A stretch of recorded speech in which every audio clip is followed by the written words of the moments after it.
पुंडलिकावंद्य विठ्ठल श्री ज्ञानदेव तुकाराम पंढरीनाथ भगवान की जय। राजाधिराज प्रभु रामचंद्र भगवान की जय। पवन सुत हनुमान की जय। श्री गुरुदेव दत्त वासुदेव हरी। श्री गणेशाय नमः। श्री प्रभु रामचंद्राय नमः। एकाएकी अशकवनात आला देखुनी हनुमंत, त्यासी समूळा वृत्तांत कुसे साध्यंत जानकी। श्री गणेशाला वंदन करून प्रभु रामचंद्राचं स्मरण आणि सद्गुरूशी शरण जाऊन कथेचं अनुसंधान आहे। असणारे हनुमंतराया सीता माऊलीच्या समोर त्या ठिकाणी आले आणि अचानक हनुमंताचं दर्शन सीतामाईला त्या ठिकाणी झालं। हनुमंताला सीतामाईने पाहिलं, त्या ठिकाणी गेलो आणि अचानक हनुमंत आपल्या समोर त्या ठिकाणी आलेला आहे। हे सीता माऊलीने त्या ठिकाणी पाहिलं गेलं। अतिशय आनंद त्या ठिकाणी वाटला गेला आणि हनुमंताला त्या ठिकाणी पाहिल्याबरोबर पहिल्यांदा जी असणारी शंका सीता माऊलीच्या मनामध्ये आली होती, पहिला असणारा राजा रावण भिक्षुकाच्या रूपाने भीक मागण्यासाठी त्या ठिकाणी आला आणि हरण करून गेला। मग आताही त्या ठिकाणी असणाऱ्या वानराच्या रूपाने हा राजा रावणच त्या ठिकाणी आला असावा अशी शंका आली होती। त्या शंकेचं समूळ असणारं निरसन म्हणजे रामकथा सांगून असणाऱ्या हनुमंतांनी त्या ठिकाणी सांगितले। सीतामाईला त्या ठिकाणी खरं वाटलं गेलं।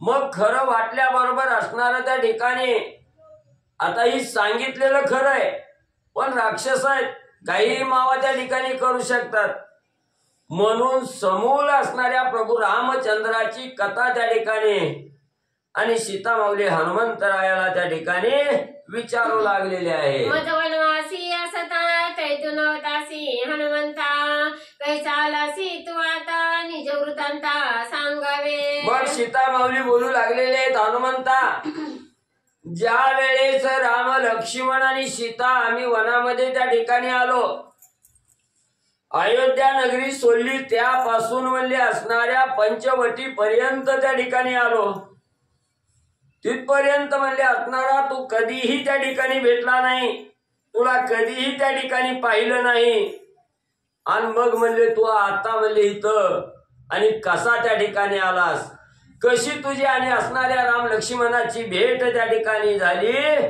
हा संपूर्ण वृत्तांत माहिती मला त्या ठिकाणी सांग।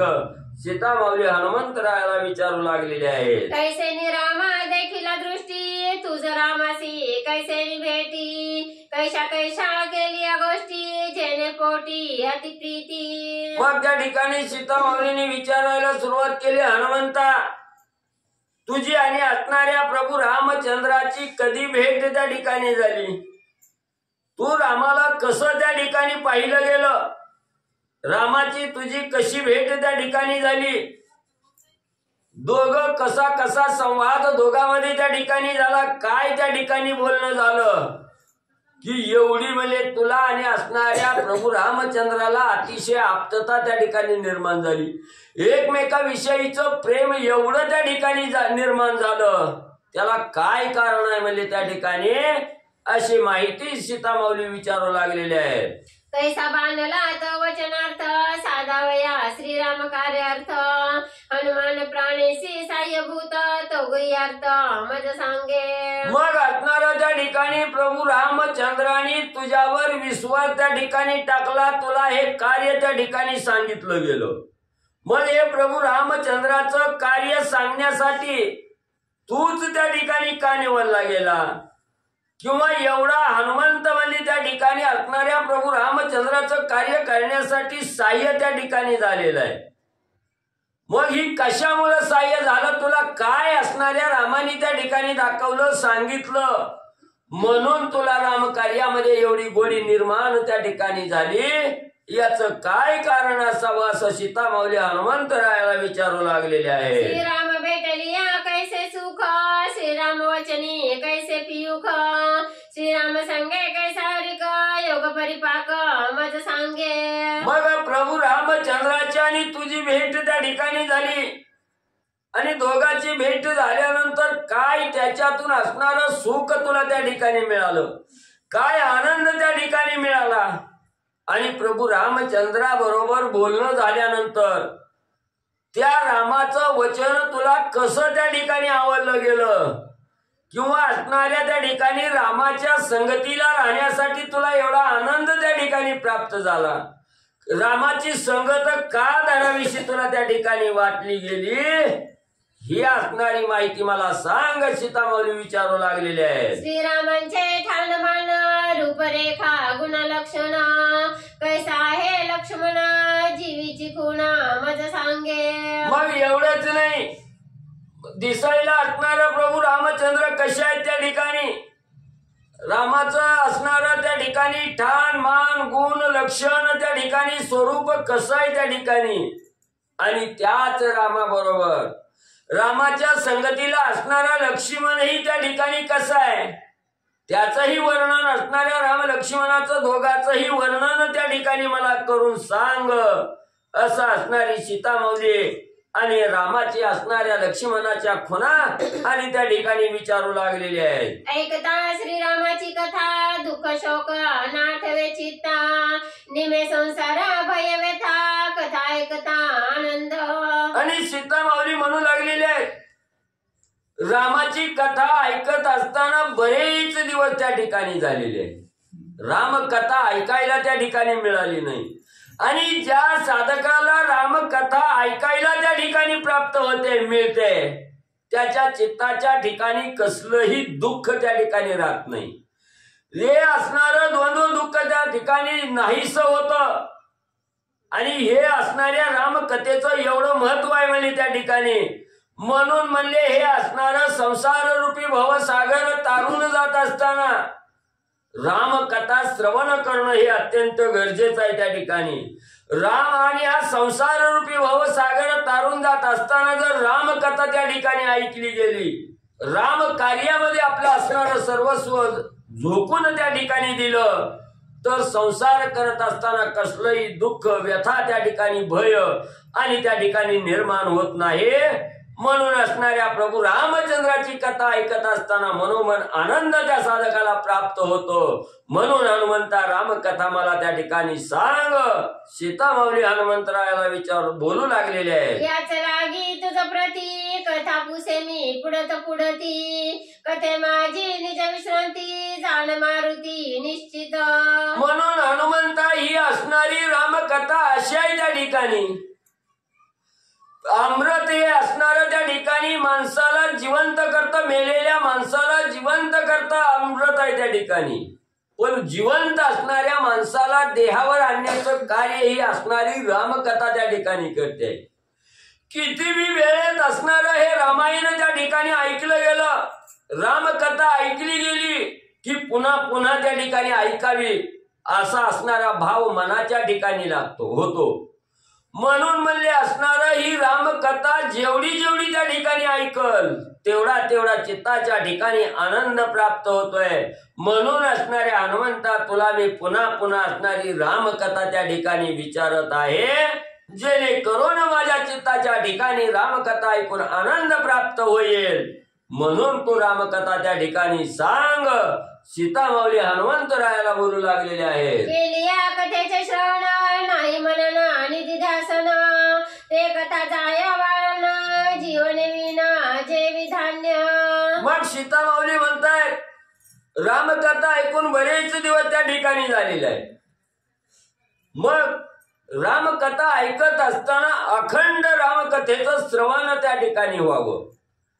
आणि रामकथा ऐकल्यानंतर तशी सोडून देणं, आज झालेली कथेचा विसर उद्या त्या ठिकाणी पडणं, यानं काहीही पुण्य त्या ठिकाणी प्राप्त होत नाही.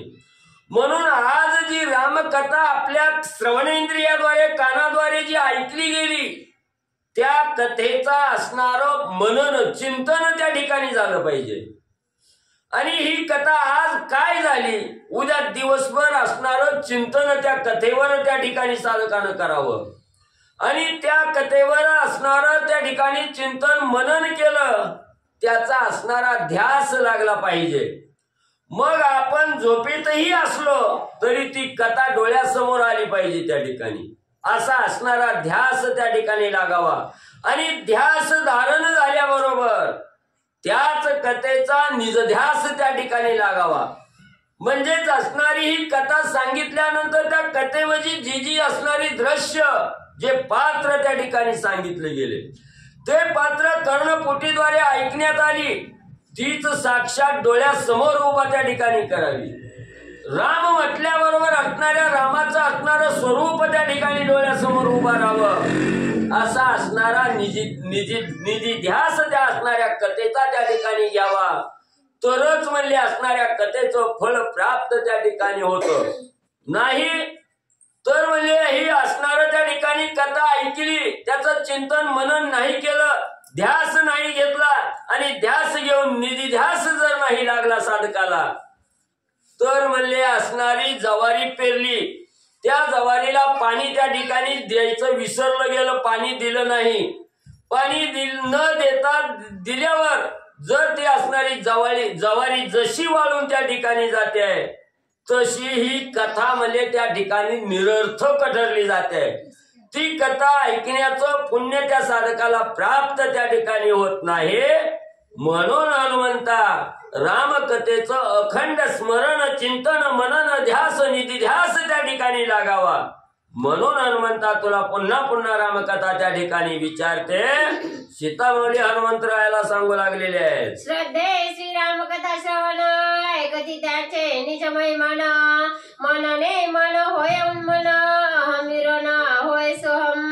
मग जे साधक म्हणले त्या ठिकाणी कथा ऐकण्यासाठी येतात, मग असणाऱ्या त्या ठिकाणी लोकांनी आपल्याला वाहवा म्हणावी, चांगली असणारा पोथी त्या ठिकाणी सांगताय, अर्थ चांगली सांगताय, चांगलं वाचित आहे आणि एकाग्र चित्तानं कथा त्या ठिकाणी ऐकत आहे, म्हणून पोथीला त्या ठिकाणी यायचं नाही. लोकांनी असणार त्या ठिकाणी आपलं नाव घ्यावं म्हणून असणाऱ्या कथेला त्या ठिकाणी यायचं नाही. जो साधक श्रद्धेनं अंतकरणपूर्वक म्हणजे त्या ठिकाणी श्रद्धेनं भक्तिभावानं ही असणारी कथा त्या ठिकाणी जो साधक त्या ठिकाणी ऐकला जातो, त्या साधकाचा महिमा अगाध आहे त्या ठिकाणी. त्या साधकाला म्हणजे त्या ठिकाणी ज्यानं असणारी अंतकरणापासून श्रद्धेनं ही असणारी कथा त्या ठिकाणी ऐकली गेली, त्याचं मन उन्मन्न त्या ठिकाणी होतं. उन्मन म्हणजे काय, तर असणारी ही कथा अखंड त्या ठिकाणी ऐकावीशी वाटते. असणारं कार्य बाजूला त्या ठिकाणी सोडलं जातं, कथेमध्ये एकाग्र चित्त त्या ठिकाणी लागलं जातं आणि या कथेविषयी मन उन्मन्न त्या ठिकाणी झालं की प्रभू रामचंद्राची असणारी दृष्टी आपल्यावर त्या ठिकाणी पडली जाते. म्हणून असणाऱ्या कथेचं श्रद्धेनं असणारं श्रवण म्हणजे करावं. चित्त ते होया चैतन्य, बुद्धी समसाम्य समाधान, कर्मचे होया ब्रह्मपूर्ण, इंद्रिया चरण चिन्मात्र. मग त्या ठिकाणी ही असणारी कथा म्हणजे त्या ठिकाणी ऐकल्याबरोबर असणाऱ्या साधकाच्या चित्ताच्या ठिकाणी असणारं दुःख म्हणजे त्या ठिकाणी राहत नाही आणि दुःख जाऊन असणारं चित्त म्हणजे चैतन्याला त्या ठिकाणी जातं, चैतन्य प्राप्त त्या ठिकाणी होतं, चित्ताच्या ठिकाणी आनंद निर्माण होतो आणि बुद्धी ही इकडं तिकडं त्या ठिकाणी हालत नाही. समसाम्य असणारी अवस्था त्या साधकाला त्या ठिकाणी प्राप्त होते आणि बुद्धी समसाम्य झाली की असणाऱ्या मनाला समाधान त्या ठिकाणी मिळतं आणि प्रत्येक केलेलं कार्य हे ब्रह्मपूर्ण त्या ठिकाणी होतं. म्हणून म्हणले असणारे त्या ठिकाणी इंद्रिय सुद्धा त्या ठिकाणी सच्चिन मात्र त्या ठिकाणी बनली जातात. इंद्रियाला सुद्धा असणारा आनंद त्या ठिकाणी प्राप्त होतो. ऐसी श्रीराम स्वरूप अवस्था, सादरे पुसता पैसिता, टकपडी येले हनुमंता, कथा वार्ता विसरला. मग त्या ठिकाणी एवढं म्हणले असणाऱ्या प्रभू रामचंद्राच्या स्वरूपाची अवस्था सीतामाऊलीनी त्या ठिकाणी हनुमंतरायाला विचारली. विचारल्याबरोबर असणाऱ्या हनुमंताला असणारी ठक पडली, म्हणजे एकाग्र दृष्टी त्या ठिकाणी झाली. काय करतोय, काय करायचं, काय नाही याचा विसर त्या ठिकाणी पडला गेला. एकाग्र चित्त त्या ठिकाणी साठलं गेलं आणि साठल्याबरोबर जी असणारी कथा सांगायची किंवा हे असणारा सीतामाऊलीनं विचारलेलं आहे, याला उत्तर त्या ठिकाणी द्यायचं, ही स्तब्धता झाल्यामुळे त्या ठिकाणी विसरले गेले.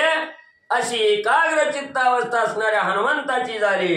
धन्य धन्य हनुमंताचे ज्ञान करिता श्रीरामाचे कीर्तन. आठव विसराते गिळण सावधान स्वयं जाहला. मग या असणाऱ्या प्रभू रामचंद्राचं असणारी स्वरूप संस्था त्या ठिकाणी ऐकली सीतामाऊलीकडून.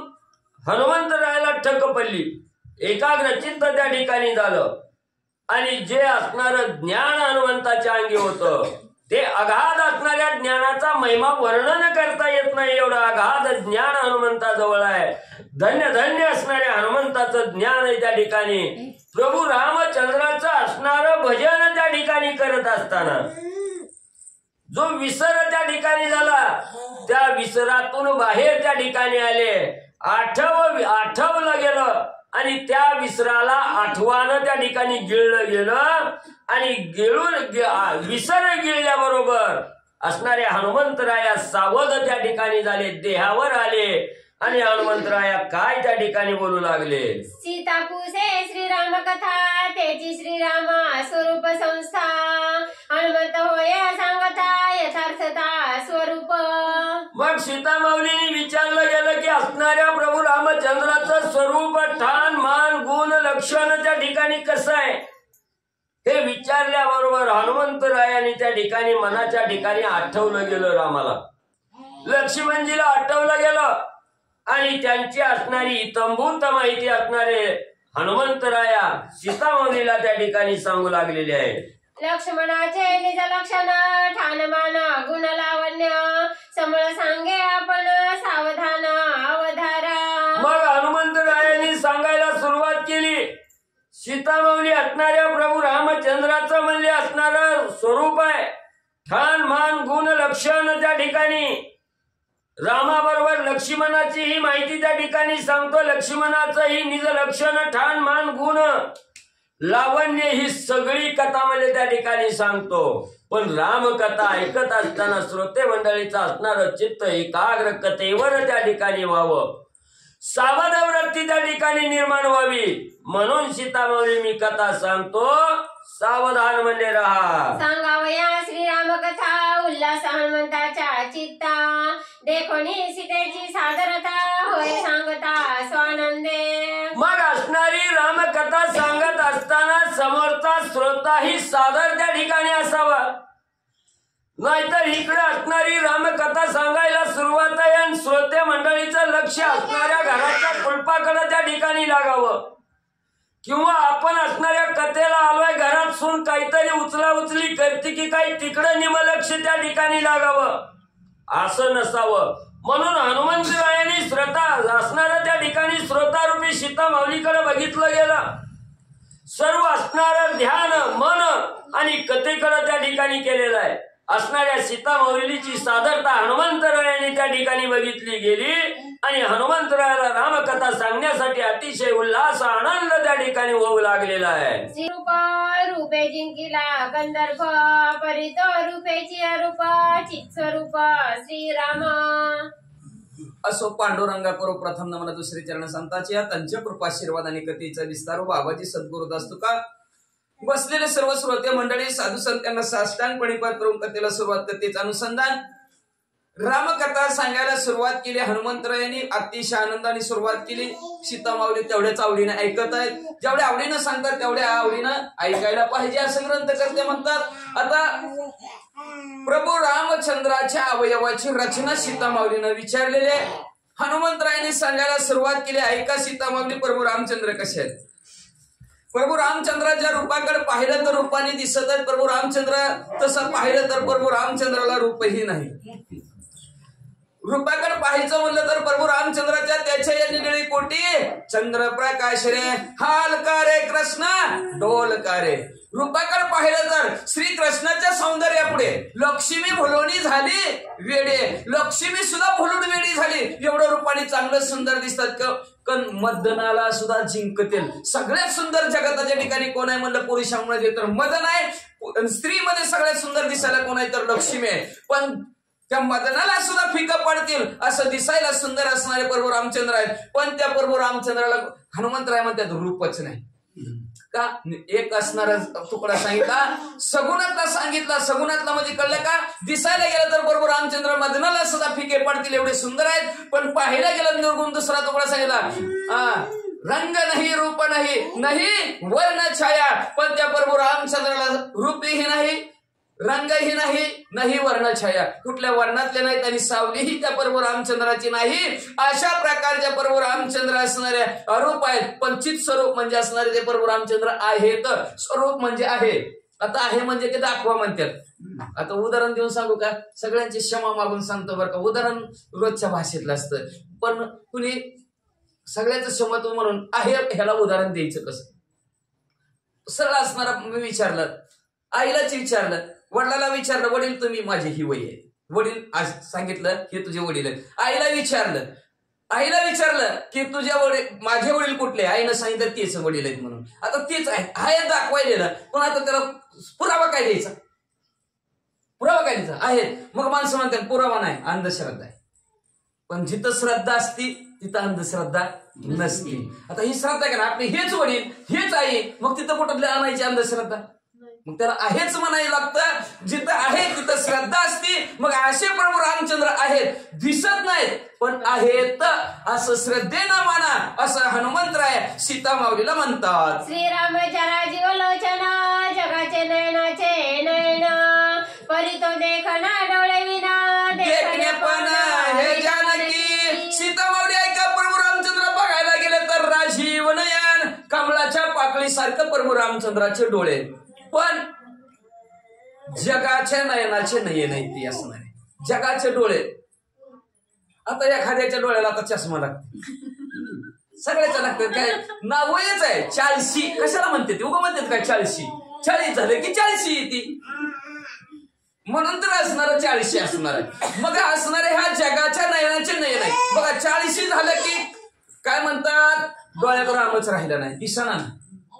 मग तसं जगात असणार, जगाचं जे काय असणारं डोळे आहेत, त्या डोळ्याचा डोळा कोण असेल तर प्रभू रामचंद्र आहेत. सरळच पण त्या डोळ्यात काय रामच राहिलं नाही. असं जगाच्या असणारं नयनाचं नयन प्रभू रामचंद्र आहेत. पण सीता माऊलीला सांगत असतात, जगाच्या सदृश्य, जगाच्या डोळ्यासारखे प्रभू रामचंद्राचे डोळे जरी कमलाच्या पाकळीसारखे दिसत असले तरी त्या प्रभू रामचंद्राचे डोळे समुद्रा पलीकडचे देखे, मुंगीचेही अंतर जाणे. समुद्रा पलीकडचं सुद्धा प्रभू रामचंद्राच्या डोळ्याला दिसतं. आपल्या डोळ्याला कुठवर दिसतं, जिथपर्यंत असणारी डोळ्याची ताकद आहे तिथपर्यंत दिसतं, पण त्याच्या पलीकडे लक्ष्याच्या पलीकडचं सुद्धा प्रभू रामचंद्राला दिसलं जातं. अशा प्रकारे असणाऱ्या प्रभू रामचंद्राचे डोळे आहेत का, तर त्या पाहण्यामध्ये देखणे पण आणणारा प्रभू रामचंद्राचे डोळे आहेत, असं सीता माऊलीला सांगू लागले. देखणे हे तव गौण, श्रवणांत देखणे नयन, देखण्याचा देखणे पण श्रीराम पूर्ण देखत असे. आता एखादी वस्तू आपण बघितली, ही बघितली, पण गौण आहे ना, संपणार आहे, कधी ना कधी संपणार आहे, जाणार आहे, किंवा म्हणले असणारी खोटी पण असू शकते. पण प्रभू रामचंद्राच्या असणार आपण बघितलं एखादी वस्तू, कधी आता काही दिवस असती काही दिवस नसती, ही गौण आहे. पण प्रभू रामचंद्राचे जे काय डोळे आहेत ते कसं बघतात, कानाने जी काय ऐकलं ते डोळ्यांनी बघतात. आपलं नुसतं कानाने ऐकत, डोळ्याने कधी बघतच नाही. मग अशीच महाराजांनी सांगितलं, कथा ऐकताना राम म्हणलं की रामाचं स्वरूप डोळ्यासमोर उभा राहायला पाहिजे. तसं कानी जे ऐकले ते डोळा उगवले, कानी जे पेरले ते डोळा उगवले, कानात पेरलेल्या डोळ्याने उगवलं पाहिजे. असं प्रभू रामचंद्राचे डोळे आहेत आणि परिपूर्ण असणारं देखणे पण असणारं प्रभू रामचंद्राच्या डोळ्यामध्ये आहे, असं सीता माऊलीला सांगतात. कुंडले वर्णिती साकार, एक म्हणती मकराकार, श्रवणे मावळती विकार, निर्विकार निजलेने. आता त्याच्यानंतर सीता माऊलीला सांगू लागले, हनुमंतराय परत असणाऱ्या कानाकडे बघितलं. प्रभू रामचंद्राच्या कानाकडे बघितल्यानंतर प्रभू हनुमंतराय म्हणू लागले, मकराकर कुंडले तळपती श्रवणी. कानामध्ये माशाच्या आकाराची कुंडल प्रभू रामचंद्राच्या कानामध्ये, हे बाह्यत्कारीच बाहेरून दिसतात म्हणले, हे सगुण रूपात झालं. पण निर्गुण रूपात पाहिजे जर बघितलं तर असणाऱ्या प्रभू रामचंद्राचे जे काय असणारे कान आहेत, कानामध्ये श्रवणे मावळती विकार. बरं झालं, त्या जर असणाऱ्या कानाने जर ऐकलं, प्रभू रामचंद्राचं जर नामस्मरण जर केलं, भाग्यवान आहे असू द्या, हा खाली बसवा. श्रवणे मावळती विकार.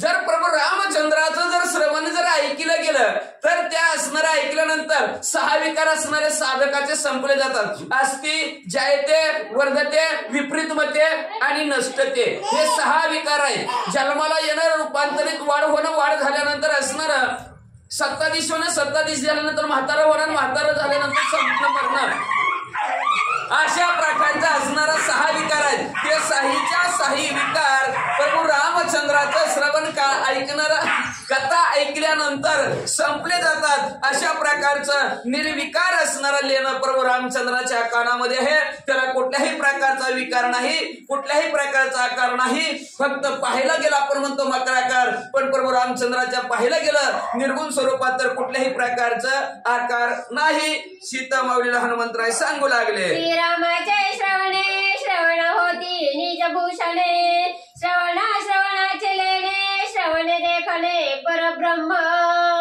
आता प्रभू रामचंद्राची श्रवणे, कान जी असणारे प्रभू रामचंद्राच्या, त्या श्रवणाला भूषण काय असेल, कानाला भूषण काय आहे तर प्रभू रामचंद्राचं नामस्मरण हे असणारं कानाला भूषण आहे म्हणजे असणार. आता ती साधकावर उभी टाकली, एवढी टाकत असताना जर साधकाच्या असणाऱ्या श्रवणाला कानाला लेणं काय असेल, भूषण काय असेल तर ते प्रभू रामचंद्राचं नामस्मरण आहे.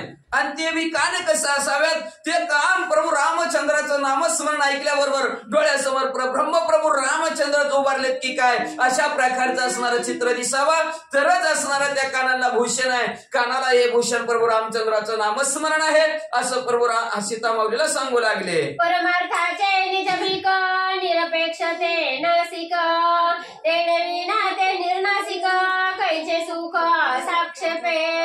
परमार्थाचे निजविक, परमार्थ करत असताना परमार्थाला तेज कशाचं असेल तर नाकाला फार किंमत आहे. परपंचात बी नाकाला फार किंमत आणि परमार्थात बी नाकाला फार किंमत आहे म्हणजे असणार. आमच्या प्रभू रामचंद्राच्या नाकाकडे बघा सीता माऊली कसं दिसतं, दिसायला गेलं तर असणार निरपेक्ष आहे. तिथं अपेक्षाच कशाची नाही. प्राप्त किंवा अप्राप्त लाभाची अवस्था बाधू न सके साधूच्या चित्ता, चित्त रतले भगवंता, या नाव निरपेक्षता. लाभ हो किंवा हानी हो, घेणं नाही देणं नाही, अखंड जो भगवंताचं चिंतन नामस्मरण करतो त्याला म्हणायचं निरपेक्षता. आणि अशा प्रकारचं निरपेक्ष, कुठल्याही प्रकारची आशा नाही त्यालाच म्हणायचं नाक आहे. नाहीतर त्या असून काही उपयोगाचं नाही. निर्नाशिक आहे, त्याला नाकच नाही, त्याचा उपयोग नाही. म्हणजे कसं का, जिथं अपेक्षा आहे तिथं सुख नसतं. असतं का? सर्व जन्म आशेशी वाया गेला, एक यत्न मुक्ती प्रयत्न नाही केला, काय उपयोग आहे त्याचा? सर्व असणार आशेवर असणार, हे पाहिजे ते पाहिजे, हे रे त्या बालिका दुःखाची गणती, कुठलंही असणार तुम्ही प्रपंचातला जमा करायला जावा, सगळं असणार दुःखाला कारण आहे आणि सर्व दुःखमय आहे. म्हणून असणार आशा केली की दुःख भोगावं लागतं, मग निरपेक्ष व्हा. म्हणून असणार तुकाराम महाराज म्हणतात, आशा मूळ खणोनी तेने परमार्थाशी लागावे. आशेला संपवावं तरच त्याच्याकडून परमार्थ होतं, नाहीतर परमार्थ होतच नाही. नाहीतर परमार्थात आशा बाळगली, एवढं पाहिजे तेवढं पाहिजे हे मिळावा असं जर केलं तर म्हणले असणार त्याचं परमार्थातील नाक गेलं म्हणून समजा. म्हणून आमच्या प्रभू रामचंद्राचं जे काय नाक आहे निरपेक्ष आहे, हे ते नाशिक बाकीच्यांची नाकाचा काही उपयोग नाही, का तर ते अपेक्षेने भरलेले आहेत. जिथं अपेक्षा आहे तिथं म्हणले असणार दुःख असतं. श्रीरामाची नासिक स्थिती, प्राणी प्राणा नित्य विश्रांती, श्रीराम प्राणे प्राण्यागती, त्यासी विश्रांती श्रीराम. असणाऱ्या प्रभू रामचंद्राच्या नाकाच्या ठिकाणी असणारा प्राणवायू आहे. प्राण आपण उदाहरण समान व्यान, त्याच्यातला जो काय प्राण आहे तो प्राण असणाऱ्या प्रभू रामचंद्राच्या नाकाच्या ठिकाणी आहे आणि त्याच्यामुळं सर्व असणाऱ्या जीव मात्राला विश्रांती आहे. प्रभू रामचंद्राच्या प्राणामुळं सर्व प्राण्यांना गती आहे, अथवा प्राण्यांना गती नाही. प्राण संपला बघा, आपण म्हणतो प्राणवायू जर संपला 21,600 वेळा चालणारा प्राणवायू आहे आणि तो प्राणवायू संपला तर डॉक्टर पहिलं नाकाला हात लावतात, विषय संपला जाऊ द्या घरी म्हणतात. म्हणून सर्व असणाऱ्या प्राण्यांचे असणाऱ्या गती कशावर असेल तर प्रभू रामचंद्राच्या प्राणामुळेच आहे. म्हणून असणारे हे सर्व जीवांना विश्रांती कशामुळे भेटत असेल तर प्रभू रामचंद्राच्या प्राणामुळेच मिळेल आणि तो प्राण प्रभू रामचंद्राच्या नाकाच्या ठिकाणी आहे. हनुमंतराय सांगू लागले श्रीरामाचा मुख शशांक नित्यानंद निष्कलंक ब्रह्मादी देव सुखदायक जीव शिव सुख श्रीराम. त्याच्यानंतर हनुमंतराय चेहऱ्याचं वर्णन सांगू लागले. सीतामावली आमच्या प्रभू रामचंद्राचा चेहरा आहे का मुख शशांक चंद्रासारखा असणारा आमच्या प्रभू रामचंद्राचा चेहरा आहे. पण चंद्र झाला काळा इंद्राला पडली भग नारद चुकला चाळा भजनाचा. चंद्राला सुद्धा डाग आहे पण आमच्या प्रभू रामचंद्राला कुठल्याही प्रकारचा कलंक नाही. पण माणसं म्हणतात एवढा अखिल कोटी ब्रह्मांडाचं नाही काय बायकून असणार सोनं मागितलं हरणाची कातडी मागितली म्हणून बायकोचं ऐकलं हरणाच्या पाठीमागे लागलं. पण त्याच्या पाठीमागचा उद्देश व्यवस्थित रामायण ऐकत नाही आणि डाग लागल्याशिवाय राहत नाही.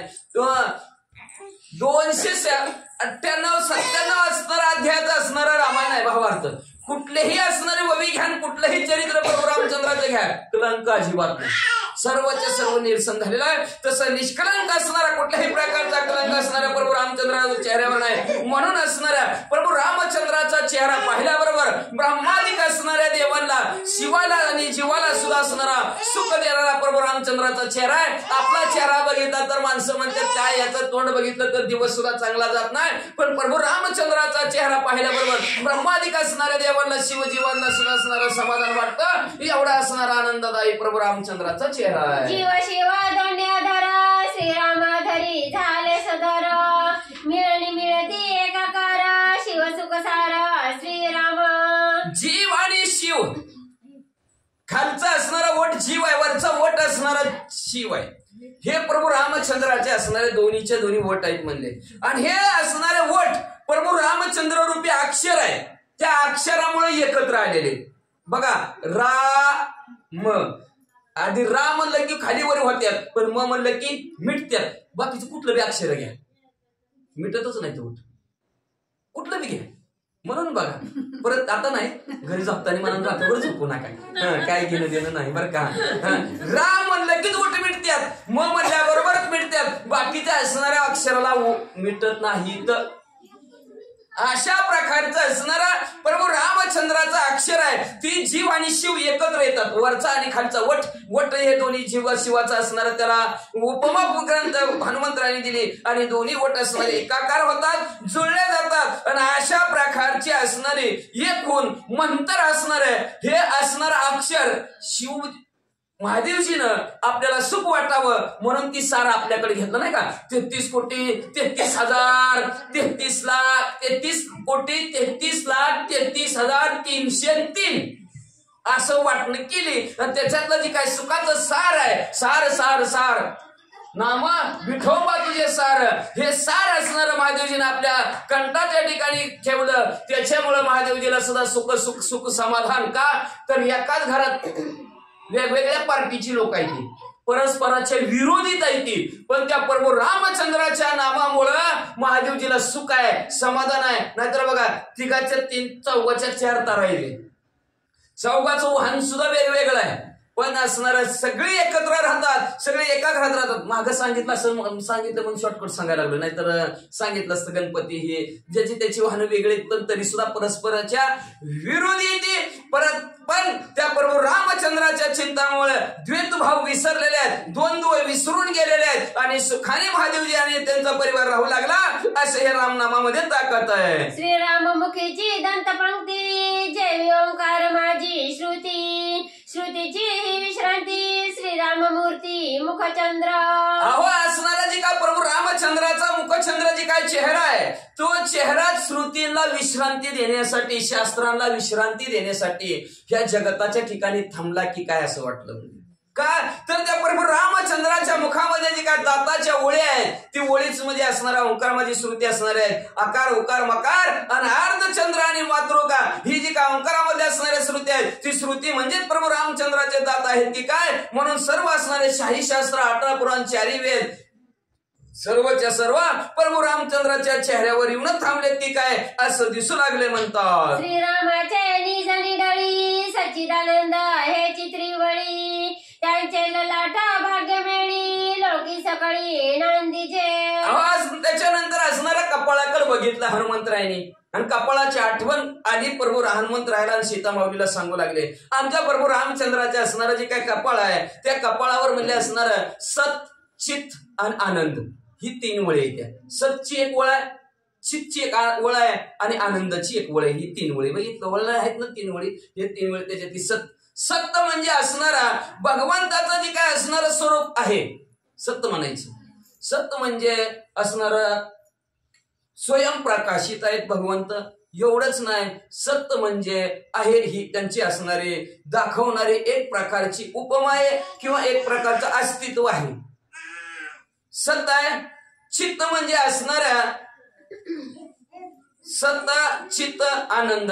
सत्य म्हणजे विजय मिळवलेला ज्ञानावर, त्याच्यानंतर चित्त म्हणजे असणारा अज्ञानावर विजय आणि आनंद म्हणजे दुःखावर विजय. ह्या 3वर विजय मिळवलेले प्रभू रामचंद्र आहेत.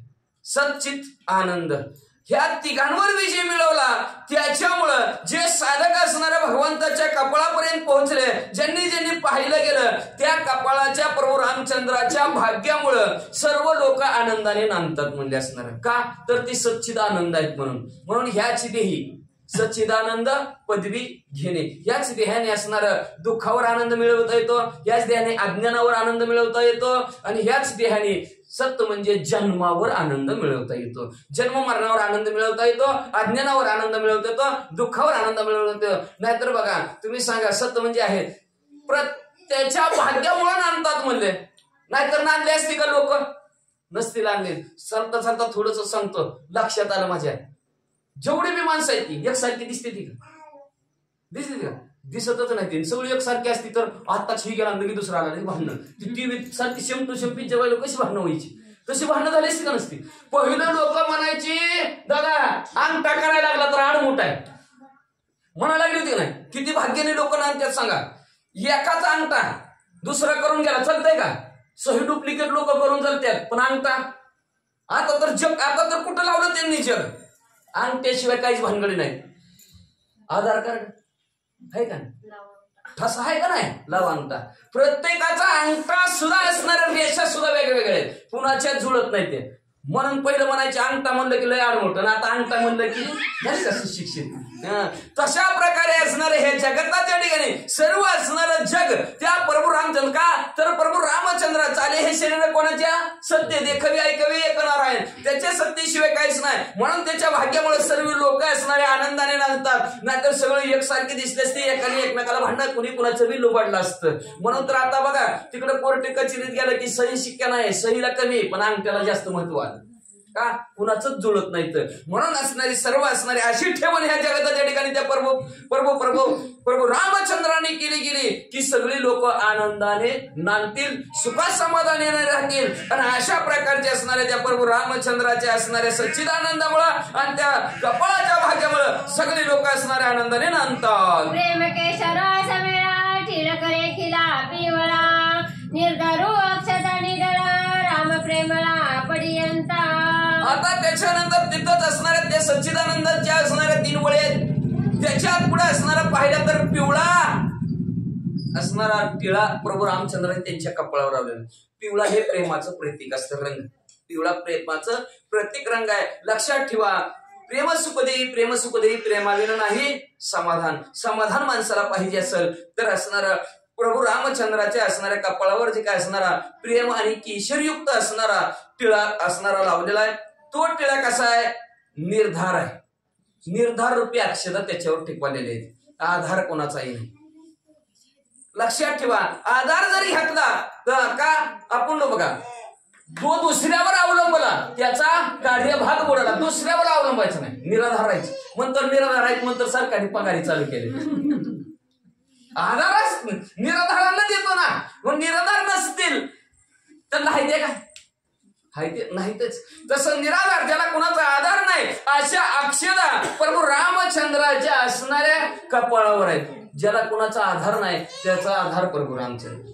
मला लक्षात ठेवायचं, आपल्याला नाही कोणाचा आधार. देवाचं चिंतन करा, नामस्मरण करा, भजन करा, सार्थक झाल्याशिवाय राहणार नाही. असा असणारा पिवळा असणारा प्रेमरूपी असणारा टिळा भगवंताच्या कपाळावर आहे. त्याच्यामुळे असणारं प्रेम प्रभू रामचंद्राचं कपाळ अतिशय शोभून दिसत आहे. असणारे आज एवढंच नाही, राम प्रेमाचा प्रेमळा पडियंता, जी प्रेमळ लोक आहेत ती त्यांचं आवडते प्रभू रामचंद्र आहेत.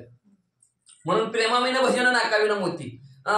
देव प्रेमाचा भुकेला, प्रेमाचं भुकेला आहे, दुसरं काय लागत नाही. नाहीतर ते काय असणारा आपण म्हणतो देव कोणाचा आहे, भरपूर ज्याच्याकडे पैसा संपत्ती आहे त्याचा देव आहे. अहो त्या दुर्योधनाकडे काय कमी होतं का? काहीच कमी नव्हतं. त्याच्याकडे 56 भोग देवाला जेवण्यासाठी केले होते. जेवण देवा आमच्याकडे या. देव म्हणले बरं बरं म्हणले, पण दुर्योधनाकडे गेले का? गेलेच नाही. पण ते विदुर काकाच्या ती असणाऱ्या काकी आंघोळ करत होते, तसंच गेलं भगवंत त्यांच्या घरी. ते तसेच आंघोळ तिथं समोर भगवंतासमोर आणि केळे खातानी सांगती देवाला केलं आपल्याकडे. तिचं प्रेम पाहिलं. अहो दरदरीत कन्या पाण्यामध्ये, पाण्यात कन्या का कण्यात पाणी हे सुद्धा त्या काकीला कळत नव्हतं. तरी भगवंताने वरपून हल्लं का? प्रेम आहे. आणि ते प्रेम अशी जी काही लोक आहेत ती प्रेमळ लोक भगवंताला आवडतात, प्रभू रामचंद्राला आवडतात. असा प्रेमरूपी असणारा जी काय साधक आहे ती त्यांना डायरेक्ट आपल्या कपाळावर भगवंत घेतात. पिवळा, त्यांच्या पिवळा रूपी असणारा त्यांचा रंग भगवंत आपल्या कपाळावर लावतात. मृगाविंदीला निर्लोभेसी सोहम काढोनी मृगणाभिसी तेही अर्पिली श्रीरामासी निजंगासी चर्चोनी. त्याच्यानंतर आता प्रभू रामचंद्राच्या अंगाला उटी लावलेली आहे म्हणजे असणारे. त्याच्यामुळे प्रभू रामचंद्र शोभून दिसतात. आता उटी कशाची लावली? अहंकार रूपी असणारा मृग मारलेला आहे. लय अहंकार असणारा, ज्याला अहंकार आहे, अहंकार रूपी असणारा मृग मारला. पण कसा मारला? तोही निर्लोभ वैसी मारला. लोभ अंतःकरणाच्या ठिकाणी लावून आपण म्हणतो असणारा जर मृग जर मारला एखादा अहंकार रूपी, तर त्याचं राहिलेल्या कातड्याचं ही करता येईल, त्याच्या मांसाचं ही करता येईल, त्याचं हे करता येईल, ते करता येईल, वाजवता येईल, बसवता येईल, काही करता येईल म्हणजे त्याला मारल्यानंतर. पण त्याच्याविषयी लोभ न ठेवता अहंकार सगळा संपून टाकला. आणि अहंकार संपून टाकला आणि ते अहंकार संपल्यानंतर त्याच्यापाशी काय राहिलं असतं? सोहम राहिलेलं असतं. ते तूच आहे. मी संपलेलं असतं, ते तूच आहेस असं सोहम असणारा जे काय असणार त्याच्यात हरणाच्या ठिकाणी असणाऱ्या नाभीच्या ठिकाणी कस्तुरी असती. ती सोहम ते तूच आहेस रूपी. ते असणारी सोहम रूपी असणारी कस्तुरी काढलेली आहे आणि ती कस्तुरी असणारी प्रभू रामचंद्राच्या अंगाला उटी म्हणून लावलेली आहे. सीतामाऊलीला हनुमंतराय सांगू लागले, जानवी जानावी वंचुना काढिला निज धैर्य चंदना त्याचेही सुगंध काढूना उद्वर्तना श्रीरामा. मला अहंकार रूपी हरिण संपवला. त्याच्यात ती निर्लोभाने, लोभ न मनात धरता.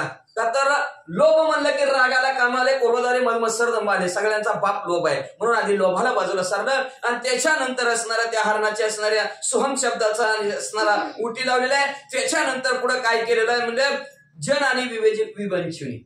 तुका म्हणे 3 प्रकाराचे केले जन. 3 प्रकाराचे लोक असतात. कोण रजगुणी असतं, कोण तमगुणी असतं, कोण सत्वगुणी असतं. कोण म्हणतं चांगलं आहे, कोण म्हणतं वाईट आहे. दोन महांडोळ असतं. म्हणून जन आणि विजन, जिथं लोकही नाही ती आणि जिथं लोक बी आहे ती, या दोघातला भाग काढला. नाहीतर तुकाराम महाराज उगाच ते असणार का त्या भंडारा डोंगरावर काय जात होतं? त्या गुणीय जन भक्ती करा. लोक नाव ठेवल्याशिवाय राहत नाही. म्हणून आणि जन आणि विजन, ज्या ठिकाणी लोक आहेत, ज्या ठिकाणी लोक नाहीत, ह्या दोघांचा मध्यांतर भगवंतानी साधला. आणि मध्यांतर भगवंतानी साधून म्हणले त्याच्यातनं असणारं धैर्यरूपी चंदन काढलं.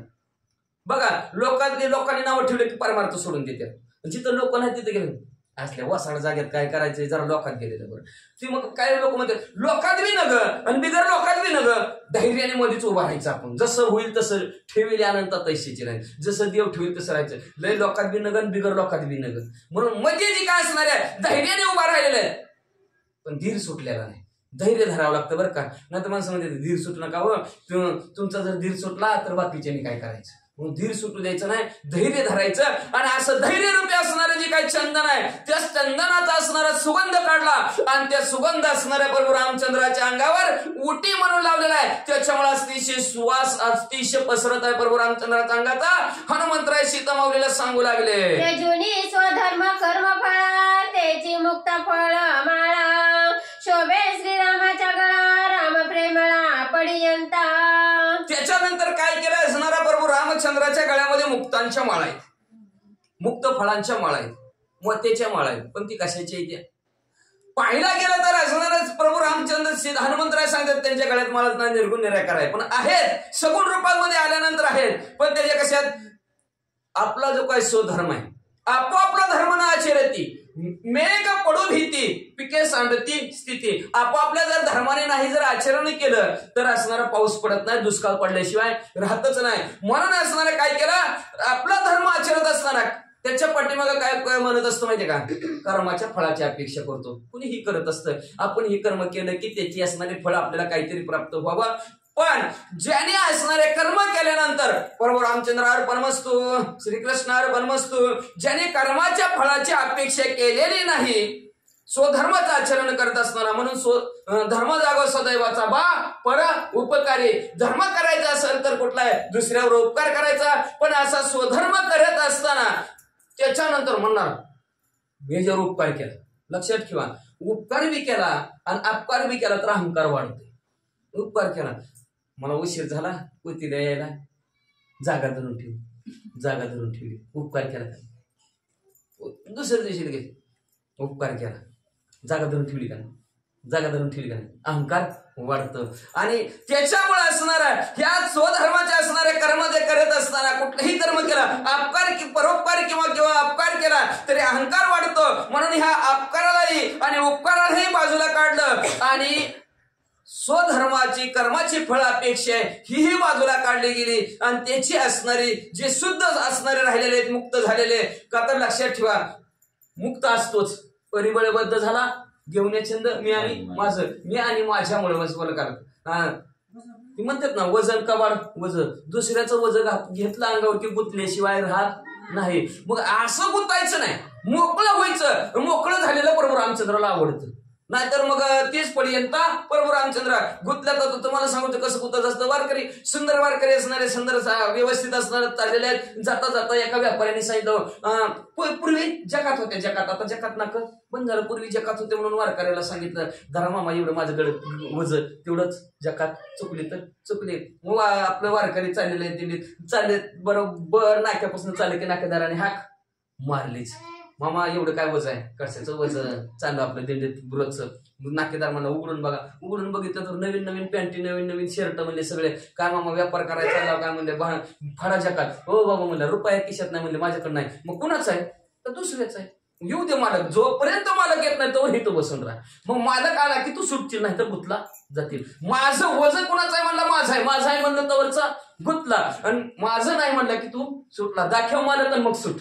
मग त्यांनी पाठीमागून त्याचा मालक आल्यावर म्हणलं तुमचा माल आहे, तुम्ही जकात भरा आणि त्या वारकऱ्याला सोडा. वारकरी तोवर सुटला नाही. दुसऱ्याचं वज आपल्यावर घेतलं मी आणि माझ्याचं, त्याच्यामुळे गुंतला जातो. आणि तशा प्रकारे जे काय गुंतणारे आहेत ते प्रभू रामचंद्राला आवडत नाहीत. जे काय मोकळे झालेले आहेत ते मोकळे झालेले मुक्त रूपी असणारे साधक आहेत, ते प्रभू रामचंद्राच्या गळ्यात माळ म्हणून असणारे शिवबंदी सत हनुमंतराय म्हणू लागले. ओंकार तोची कंबुकंठ ते थोडी वेदांसी वाहती वाट, गरजती विधी वाटे उद्भट होती प्रकट त्रिकांडी. आता असणारा प्रभू रामचंद्राचा जे असणार जे काय कंबुकंठ आहे, ती कंबुकंठच असणारे कशा आहे म्हणलं, ओंकार आहे. ओंकार आकार उकार मकार आणि अर्ध मातृका चंद्र ही ओंकार असणारा प्रभू रामचंद्राचा कंबुकंठ आहे म्हणतात. आणि त्या कंबुकंठाच्या ठिकाणातूनच असणाऱ्या वेदांची वाट वाहू लागली. का तर प्रभू रामचंद्र ज्यावेळेस शांताकारण भुजंग शयनम, भुजंगावर शयन केलेलं होतं त्या शेष नारायणावर, त्यावेळेस भगवंत घोरत होते. आणि घोरल्यानंतर त्या घोरण्यातूनच वेदाची निर्मिती झाली. भगवंताने घोरण्यातून वेदांची निर्मिती झाली. म्हणून प्रभू रामचंद्राच्या असणारे जे काय कंठ आहे त्या कंठातून वेदाची निर्मिती झाली. आणि तिथूनच ती असणारं वेद गर्जना करू लागले. काय तिथून त्यांचे 3 भाग झाले. कुठलं, ज्ञानकांड, कर्मकांड आणि उपासनाकांड. ज्ञानाने असणारं तुम्ही जर भगवंताला जाणलं तर मोक्षाला जाता.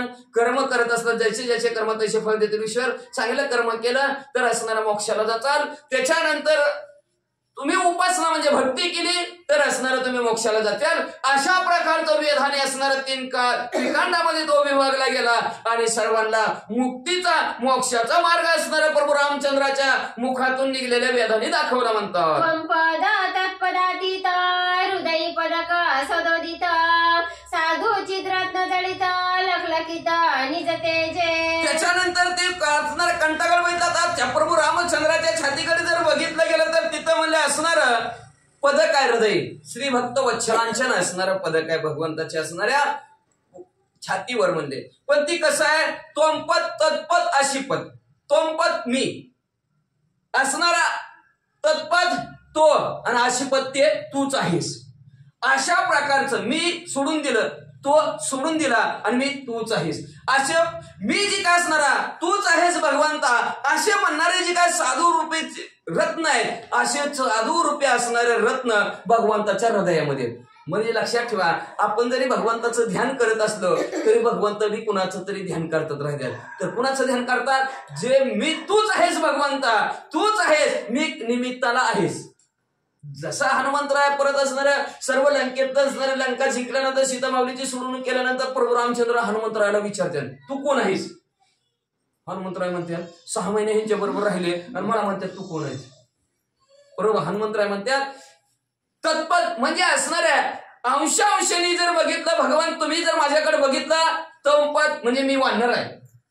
तत्पद दृष्टिकोनातून बघितलं जीवाच्या दृष्टिकोनातून बघितलं तर भगवंता मी तुमचा दास आहे.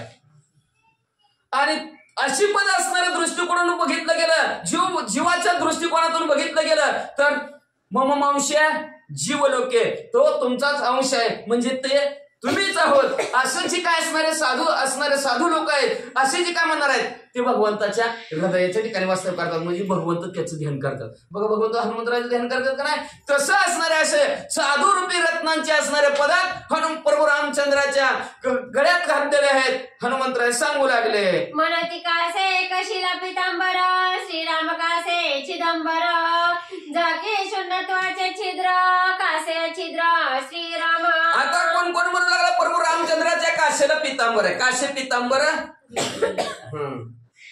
कंठी वैजयंतीमाळ कंठाच्या ठिकाणी वैजयंतीमाळ आहे काशेला कशीला पितांबर आहे. पण पितांबर घातलेलं आहे की धरी पितांबर भक्तावरी भक्तांना ऊन लागू नये भक्तांना कुठल्याही प्रकारचं दुःख होऊ नये म्हणून भगवंताने असणारा पितांबर धारण केलेला आहे. म्हणजे पण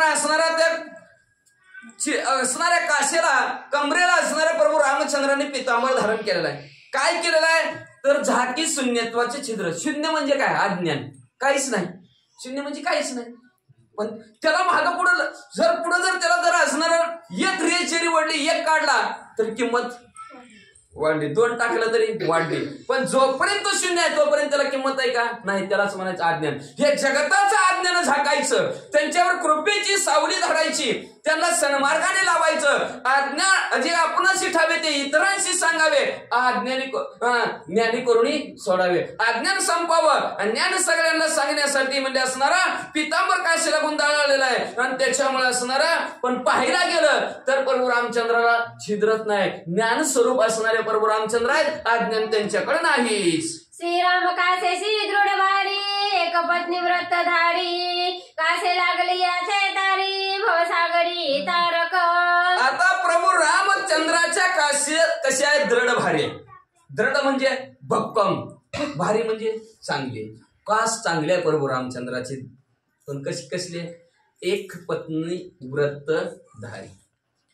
जो कोणी प्रभू रामचंद्राच्या काशेला लागला त्याला ह्या भवरूपी सागरातून पहिल्या तीराला पोहोचवणारे प्रभू रामचंद्र आहेत.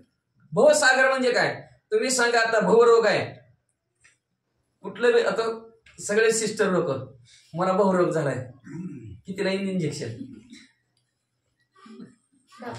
डॉक्टरचा बाप न बाप आज आपण झाला तरी त्याला भवरोग इंजेक्शन देणार नाही. येईल काय भवरोगाचं इंजेक्शन द्या म्हणलं मला इंजेक्शन भवरोग भाऊ म्हणजे काय जन्ममरण. या जन्ममरणाचं इंजेक्शन द्या म्हणलं देणार का ती म्हणजे मरायचं देतो बाबा. जन्मायचं ना 1.5 सेकंद पण मरायचं देईन की नाही. इंजेक्शन दिलं असते का नसते माहित नाही. जाऊ दे ती उगत नको नाही तर पण म्हणते मरायचं इंजेक्शन असते का देते का. हा जन्म आणि मरणातून काय भवरूपी सागरातून पहिल्या तीराला पोहोचवणारा कोण आहे तर प्रभू रामचंद्राची कास आहे दृढ. आता तुम्ही म्हणता काशीला कसं धरायचं का प्रभू रामचंद्र काशीला नाही. बहुनीने काशीशी लावे ती काय म्हणावे त्या मूर्खाशी. काशीची म्हणजे सांगतीला लावते ती काय म्हणायचं त्या मूर्खाला. बोल लक्षात ठेवा दगडाचा गुणधर्म आहे, आपण बुडतो आणि दुसऱ्याला बी बुडवतो. पण प्रभू रामचंद्राचं नामस्मरण केलं, प्रभू रामचंद्राच्या काशेला लावलं, दगड सुद्धा गुणधर्म सोडतो आपला, दगड सुद्धा तरतो. एवढी कास भारी आहे प्रभू रामचंद्राची. पण आपण कुणाच्या संगतीला लागतो आणि कुणाच्या पंक्तीला बसतो. म्हणून प्रभू रामचंद्राची असणारी दृढ भारी कास आहे. जो कोणी काशेला लागला प्रभू रामचंद्राच्या, जो कोणी प्रभू रामचंद्राच्या नादाला लागला, जो कोणी प्रभू रामचंद्राचं चिंतन करतो, तर या बहुरूपी सागरातून असणारा पहिलीला पोहोचल्याशिवाय राहतच नाही. अशा प्रकारची दृढ प्रभू रामचंद्राची कास आहे म्हणतात. श्रीरामाकडे सगळा भक्तिभावार्थ कटी मेखला, क्षुद्र घंटिका ज्वाळमाळा झाल्या सकळा रिद्धी सिद्धी. आता प्रभू रामचंद्र आकळायचा आकळायचं म्हणजे आपलंसं करायचं. देव आपलंसं करायचं म्हणलं तर कसं करावं लागेल? पोरं जरी आपलंसं करायला म्हणायचं म्हणलं तर त्यांना सारखं आखळावं लागतं, अंजारावं लागतं, गोंजारावं लागतं, प्रेमाने बोलावं लागतं, श्रद्धा त्याच्यावर ठेवावं लागते, भाव ठेवावं लागतं, विश्वास सुद्धा ठेवावं लागतं. माती खाऊ नको म्हणलं तर खात नाही, पाप्या माझा भारी आहे, अंजारावं लागतं, गोंजरावं लागतं. आपलंसं बाळ करायचं म्हणलं तरी तसं प्रभू रामचंद्राला आपलंसं करायचं म्हणलं तर एकच लागतं, भाव बळे. भावरूपी बळ आहे, ताकद आहे. भाव बळे आकळे एरविना करतळे, करतळे तैसा हरी. तुम्ही असणारा भावरूपी असणारा ताकद त्याला दाखवा. तुम्ही जेवढा जसा भाव तसा देव आहे. देव काय बाजारचा भाजीपाला नाही. भाव म्हणजे 10 रुपये द्या देव येणार आहे का? मग श्रीमंताच्या घरी अंबानीच्या घरी राहिला असतो, आता तुला लाईट बिल त्या अंदानी निघाला नवीनच. पहिला अंबानी म्हणता आता अंदानी निघाला, त्याच्याच घरी राहिला असतो देव. आपल्या इथं आला असता का? आलाच नसता. पण असणारा तो जो काय भाव आहे तो भाव का भुकेला, भावाचा भुकेला असणारा देव आहे. भाऊ का भुकेला देव आहे. म्हणून असणारा भगवंत आकळायचा असेल तर भाव लागतो आणि त्या भावाने देव आकळला जातो. नाहीतर आणि तेच असणारा भाव भक्तिरूपी भाव आणि भक्तिरूपी असणारी करदुड आहे. आणि त्या करदुडीने असणारा भगवंताला तुम्ही आकळलेला आहे, बांधलेला आहे. नाहीतर आकळतो का देव? आकळलाच जात नाही. मग त्या असणाऱ्या करदुड्याला पुन्हा असणाऱ्या लहान घुंगरा येते असणार वाजावं म्हणून त्याला काय अडकल्यात? रिद्धी आणि सिद्धी. का तर सिद्धी लावी वेळे पिशे. वेळ आणि पिस लावल्याशिवाय लोकांना राहतच नाही ते सिद्धी. का? सिद्धी प्राप्त झाली की पुढतं परब्रह्म्याला भेटायचं असतं, देवाला भेटायचं असतं, ते राहून जातं. अंगात आलेले माणसं त्याला एक प्रकारची सिद्धीच प्राप्त झालेली असते म्हणायचं. बघा त्यांना लगेच कळतं. सिद्धी प्राप्त झालेल्या लोकांना कळत असतं. पण कळलं की ती काय करतात? तेवढ्या देवाऱ्या पडतं. लक्षात ठेवा, हे जाग लागलं ते लागलं. त्यांचं ध्येय काय? देवाला भेटायचं. सिद्धी प्राप्त झाल्यानंतर देवाला भेटायचं असतं. लक्ष करायला पाहिजे त्यांनी. ते लक्ष तिकडे जातच नाही, लक्ष परपंचाकडे जातं. त्याच्यामुळे ते दुःख राहतो. देव अंगात येते तरी कसं काय दुःख? कसं काय दुःख म्हणजे तुमच्याकडून देवाचं व्यवस्थित होतच नाही, त्याच्यामुळे दुःख. नाहीतर तुम्ही सांगा देव अंगात आले म्हणून देव माणूसच झाला की पडा पाया, सगळी पाया सगळी पाया पडते ती देव आहे म्हणलं. मग तरी का दुःख त्या घराला? का दुःख? तर असणारं व्यवस्थित त्याचं असणारं सिद्धीमध्ये अडकलं जातात. ते असणारं परिपूर्ण असणारं त्या भगवंताची ती देवीची आराधना असेल तर देवीपर्यंत पोहोचलं पाहिजे. म्हणून असणारं ते सिद्धीनं जेव्हा प्रभू रामचंद्राच्या काशेकडे बघितलं, जेव्हा त्या प्रभू रामचंद्राच्या करदुड्याला येऊन बसल्या आणि त्या रिद्धी सिद्धीने सुद्धा खाली माना घातली. आपल्यापेक्षा श्रेष्ठ परब्रह्म प्रभू रामचंद्र आहेत. आपल्यापेक्षा कास भारी प्रभू रामचंद्राचे आहे. जो कोणी प्रभू रामचंद्राच्या काशाला लागला तो आपल्या रिद्धी सिद्धी ज्यांनी प्राप्त करून घेतली त्याच्यापेक्षा भारी आहे. नाहीतर सिद्धी एखाद्याला जर प्राप्त झाली आणि त्याचं जर खरं व्हायला लागलं, त्याचं जर खरं झालं, घरी आल्याबरोबर बायकोवर असणारा प्रयोग करू म्हणला आपल्याला सिद्धी बरोबर झाली का? बायकोवर प्रयोग केला, बायको सोन्याची त्याच झाली, सोन्याची बायको. खायचं राहिलं, प्यायचं राहिलं, सगळं तर राहिलं का नाही कार्यक्रम. म्हणून असणारे सिद्धी सुद्धा असणारे भुलवलेल्या आहेत, त्या वेळ लावणाऱ्या आहेत त्या. म्हणून सिद्धीच्या नादी नाही राहिलेलं बरं. आणि अशा ह्या सिद्धी असणाऱ्या प्रभू रामचंद्राच्या जवळ गेल्या. आम्हाला घ्या, आम्हाला घ्या म्हणलं. नको प्रभू रामचंद्र, तुम्ही येडं करून ठेवचाल आमच्याला साधा खांदा. म्हणून ती खाली मुंडकं घातलं त्याने. खाली घातलं म्हणजे अपमान झाल्यासारखंच असतं का नाही? आपण ज्या एखाद्याचा नाही स्वीकार केला तर ती खाली मान घालतं, नीट निघून जातं. तशा असणाऱ्या रिद्धी सिद्धी ना त्या असणाऱ्या करदुड्याच्या असणाऱ्या जवळ आल्या पण खाली मान घालून राहिल्या. सूक्ष्म मध्याची रचना अभिमान होता पंचानना, श्रीराम मध्या देखोनी नयना लाजो निराणा तो गेला. आता त्याच्यानंतर असणाऱ्या प्रभू रामचंद्राच्या कमरेकडे हनुमंतराने बघितलं, सीता माऊलीला सांगितलं काय आमच्या प्रभू रामचंद्राची पतली कमर आहे. काय कमर एवढी सूक्ष्म आहे, एवढी सूक्ष्म आहे. पूर्वी म्हणलं असणाऱ्या त्या सिंहाला अभिमान होता. सिंह बघा चित्रातला पूर्ण मोठा असतो, कमरेला बारकन परत मोठा. तर सिंहाला वाटत होतं माझ्यासारखी पातळी कमर कोणाचीच नाही, असं सिंहाला वाटत होतं. पण जेव्हा सिंहाने आमच्या प्रभू रामचंद्राच्या कमरेकडे बघितलं सीता माऊली, ती त्याला लय गर्व अभिमान होता, माझ्यासारखी कमर कोणाचीच नाही, माझ्यासारखी कमर कोणाचीच नाही. आणि जेव्हा जेव्हा त्यांनी कमर प्रभू रामचंद्राची बघितली, तिथून जी निष्ठाला जी वनात गेला ते अजून माणसात आला नाही. बिबटी आला, वाघ आला, पण सिंह नाही अजून आला. वाचा श्री गणेशाय नमः, श्री सरस्वते नमः, प्रभु रामचंद्राय नमः. श्रीरामचरणीची स्थिती, श्रीराम गतीची पाहता श्रीराम मध्याशी.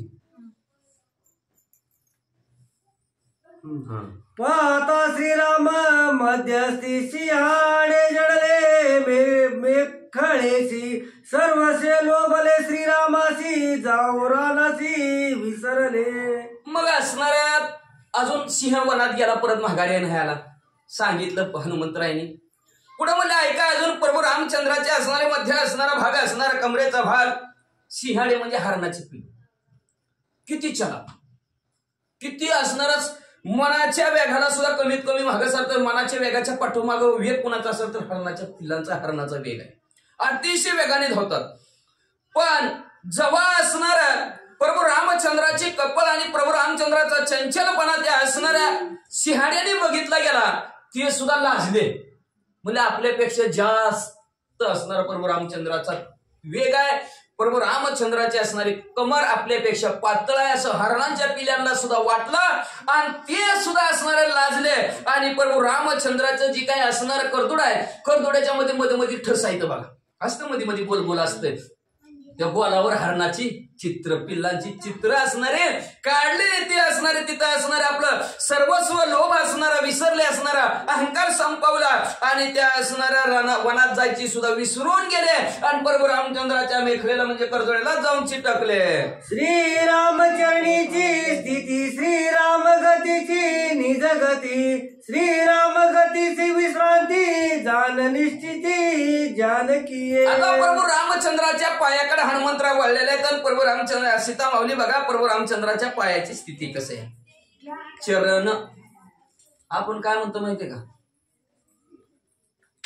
तुमचं पाय आमच्या घराला लागू द्यावं, आमच्या घराची भरभराट होईल म्हणतो का नाही. असं काढून मग चरणाचा अर्थ काय, शब्दशः अर्थ घ्यायचा म्हणलं तर वेगळं असतं. आणि असा अर्थ घ्यायचा, गाढ व शांत झोपलेले आहेत. काढा अर्थ, गाढ व शांत. थोडी जर चूक झाली तर गाढ व शांत झोपलेले आहेत, गाढ व शांत झोपलेले आहे का नाही. काय करतात, रामराव गाढ व शांत झोपलेले. पण मग काय केलं तर रामराव गाढव शांत आहे का नाही. थोडं जर असणार, थोडं इकडं तिकडं झालं तर अर्थ बदलला जातो. आणि तशा प्रकारे असणारा प्रभू रामचंद्राच्या चरणाची स्थिती आहे. आपण म्हणतो असणारं चरण नाही, पण ते स्वरूप आहे. आम्ही स्वस्वरूपाने तुम्ही आमच्या इथं या. तुम्ही जर आमच्या इथं सर्व ध्यानी आलं तरच असणार. कनिष्ठ न्या तुमचं पाय आमच्या घराला लावले ना, काढून पाय लावा, चालतच नाही. त्या प्रभू रामचंद्राच्या चरणाची स्थिती आहे. का तर त्या प्रभू रामचंद्रामुळं गतीला गती मिळली जाते. श्रीरामचंद्राच्या निज गतीमुळे असणाऱ्या गती प्रत्येकाला असणारा चालणं बोलणं आहे, एवढंच नाही असणार आहे. श्रीरामामुळे गतीशी विश्रांती आहे. आता कुणाला सद्गती प्राप्त, कुणाला कुठली गती, कुणाला कुठली गती, कुणाला वैकुंठाची गती, कुणाला कैलासाची गती, कुणाला नरकाची गती. पण जो प्रभू रामचंद्राचं नामस्मरण करतो, चिंतन करतो, प्रभू रामचंद्राच्या काशाला लागला त्याला सद्गतीच प्राप्त होती. जो प्रभू रामचंद्राच्या चरणाला लागला, आचरण वागणूक एकपत्न व्रत धारी असं जर आचरण असेल, त्या स्थिती जर साधक असेल, त्या साधकाला सद्गती प्राप्त होती. स्वतःची सुद्धा गती, वैकुंठ भुवनी घर केले हे सुद्धा कमी पडतं. स्वतःची गती प्रभू रामचंद्र देतात. आपणासारखी करते तात्काळ नाही काळ वेळ तया लागे. स्वतः असणारं स्वस्वरूप सलोपता, समीपता, स्वरूपता आणि सायुज्यता, चार मुक्ती आहेत. चारही मुक्तीच्या पलीकडे असणारा मुक्ती भगवंत देतात. एवढ्या ताकद असणाऱ्या त्यांच्या चरणाच्या चाली. शिळा होती मनुष्य झाले, दगडाला सुद्धा माणूस बनवण्याची असणारी ताकद त्यांच्या चरणाच्या धुळीतले. म्हणून गतीला निज गती कुठली असेल तर प्रभू रामचंद्राच्या चरणाचे असे अहिल्याचा उद्धार केलेला प्रभू रामचंद्राच्या असणाऱ्या पायाच्या धुळीची एवढी असणारी ख्याती प्रसिद्धी आपण ऐकलेली आहे. असे प्रकारे प्रभू रामचंद्राचे पाय आहेत. श्री रामचंद्राचे निज भूषण वांकी नैवेदानिले उने ते तव धरून ठेले मौन राम कीर्तन हे गरजे. प्रभू रामचंद्राच्या चरणाचं जे काय भूषण आहे ते असणाऱ्या वाक्य आहेत. चरणाला बघा, आपण जर आपल्या पायाला चांगलं दिसावं म्हणून पोराला वाळ घालतो का नाही, वाकी म्हणजे वाळ, त्याला शास्त्रात आपलं अपशब्द होत असतं, आहे का नाही. गंगाजळ तर गंगाळ, तसं वाक्या आता निवळ वाळ झालं, ती शब्दभ्रंश झाला त्याचा. तशा प्रकारे वाक्य असणाऱ्या प्रभू रामचंद्राच्या पायात आहे भूषण म्हणून, चांगलं दिसावं म्हणून. पण ते भूषण काय, वेदाला सुद्धा ऊन आणलं त्यांनी. वेद या गाती श्रुती म्हणती नेती नेती. वेद ज्या असणाऱ्या भगवंताचं वर्णन करतो त्याच्यापेक्षा कितीतरी हजार पटीनं असणार भगवंताच्या पायातलं तोडं भगवंताच्या गुणाचं वर्णन करतात, नाम संकीर्तन राम कीर्तन करतात. ते वेद सुद्धा असणारे गप्प बसले, आम्हाला सुद्धा थांग पत्ता कळत नाही प्रभू रामचंद्राच्या नामस्मरणाच्या चिंतनाचा. पण ती वाक्य असणाऱ्या असं प्रभू रामचंद्राचं चिंतन करू लागल्या आणि अशा गर्जना करू लागल्या. त्याच्यामुळं काय झालं ऐका, चौवाच्या परस्पर चरणी गरजे तोड श्रीराम पद्मचिन मात्र श्रीरामचंद्र परब्रह्म. ऐका, सीता मावली असणाऱ्या 4 वाच्या आहेत, परा पश्यंती मध्यमा आणि वैखरी. परा पश्यंती मध्यमा आणि वैखरी, मुखातनं जी बाहेर पडते त्याला वैखरी म्हणतात. परा म्हणजे असणारं ही बिंबीच्या देटापासून बोन पुंडलिक म्हणे जावा की असं माणसं म्हणते का नाही, ब्याबाच्या देठीपासून त्याला परा म्हणतात. पण परेच्या पलीकडे राहू निरंतर, परेच्या पलीकडची असणारी भाषा त्याला 5वी अनिर्वाच्या भाषा म्हणतात. खुनवा खुनवीची त्याला भाषा म्हणतात, त्या अनिर्वाची असणार.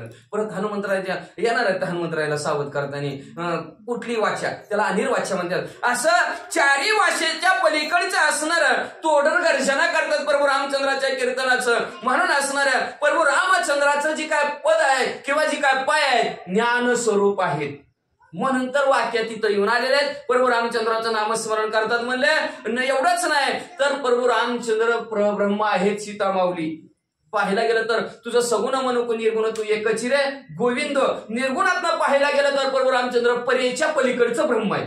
पराभाषेने सुद्धा असं दिसतात, असं आहेत, असं सांगताच येत नाहीत. प्रभू रामचंद्र परब्रह्म आहेत असं सीता माऊलीला हनुमंतराय सांगू लागले. लक्षित श्रीरामाचे ठाण त्याची टेंगले गगन पाहता श्रीरामाचे मन पडिले मौन सुती शास्त्र. आता म्हणजे प्रभू रामचंद्राची उंची जर सांगायचं म्हणले, शरीर इष्टी ताकद कशी आहे शरीराने, किती उंच आहे तर किती बुटके आहेत, उंची किती, लांबी किती, रुंदी किती जर सांगायचं म्हणलं, लक्षात जर आणायचं म्हणलं प्रभू रामचंद्राचं तर तो का आकाश आहे एवढा, अणु रेणू या तोकाडा. पाहायला गेलं तर आकाश एवढे आणि दिसायचं नाही म्हणतो अणु केवढं असतं माहित का ते. आता तुम्ही सगळे शास्त्रज्ञ असल्यामुळे सूक्ष्म दृष्टीनं सूक्ष्मदर्शकाने दिसत असतो अणु, पण रेणू त्याच्यापेक्षा कमी, पण रेणूपेक्षा कमी असते.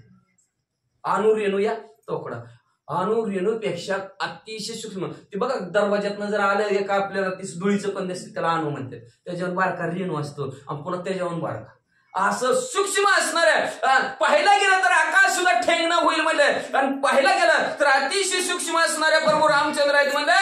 श्रुतीशाही शास्त्र 18 पुराण 4 वेद सुद्धा गप्प बसले एवढं असणार प्रभू रामचंद्राचं ठाण मान आहे. सीता माऊलीला सांगू लागले. पाहता श्रीरामाचे गुण सगुण दिसत आहे गुण श्रीरामे हरले त्रिगुण निज निर्गुण. आता प्रभू रामचंद्राचं ठाण शरीर गोष्टी सांगितले. पाहायला गेलं तर आकाश एवढे, पाहायला गेलं तर अतिशय सूक्ष्म आहेत प्रभू रामचंद्र. पण प्रभू रामचंद्राच्या असणाऱ्या गुणाकडे जर कुठल्या गुणात आहे सांगायचं पण किती गुणी आहे, किती गुण आहे, किती गुण उतरले, 36 गुण उतरले.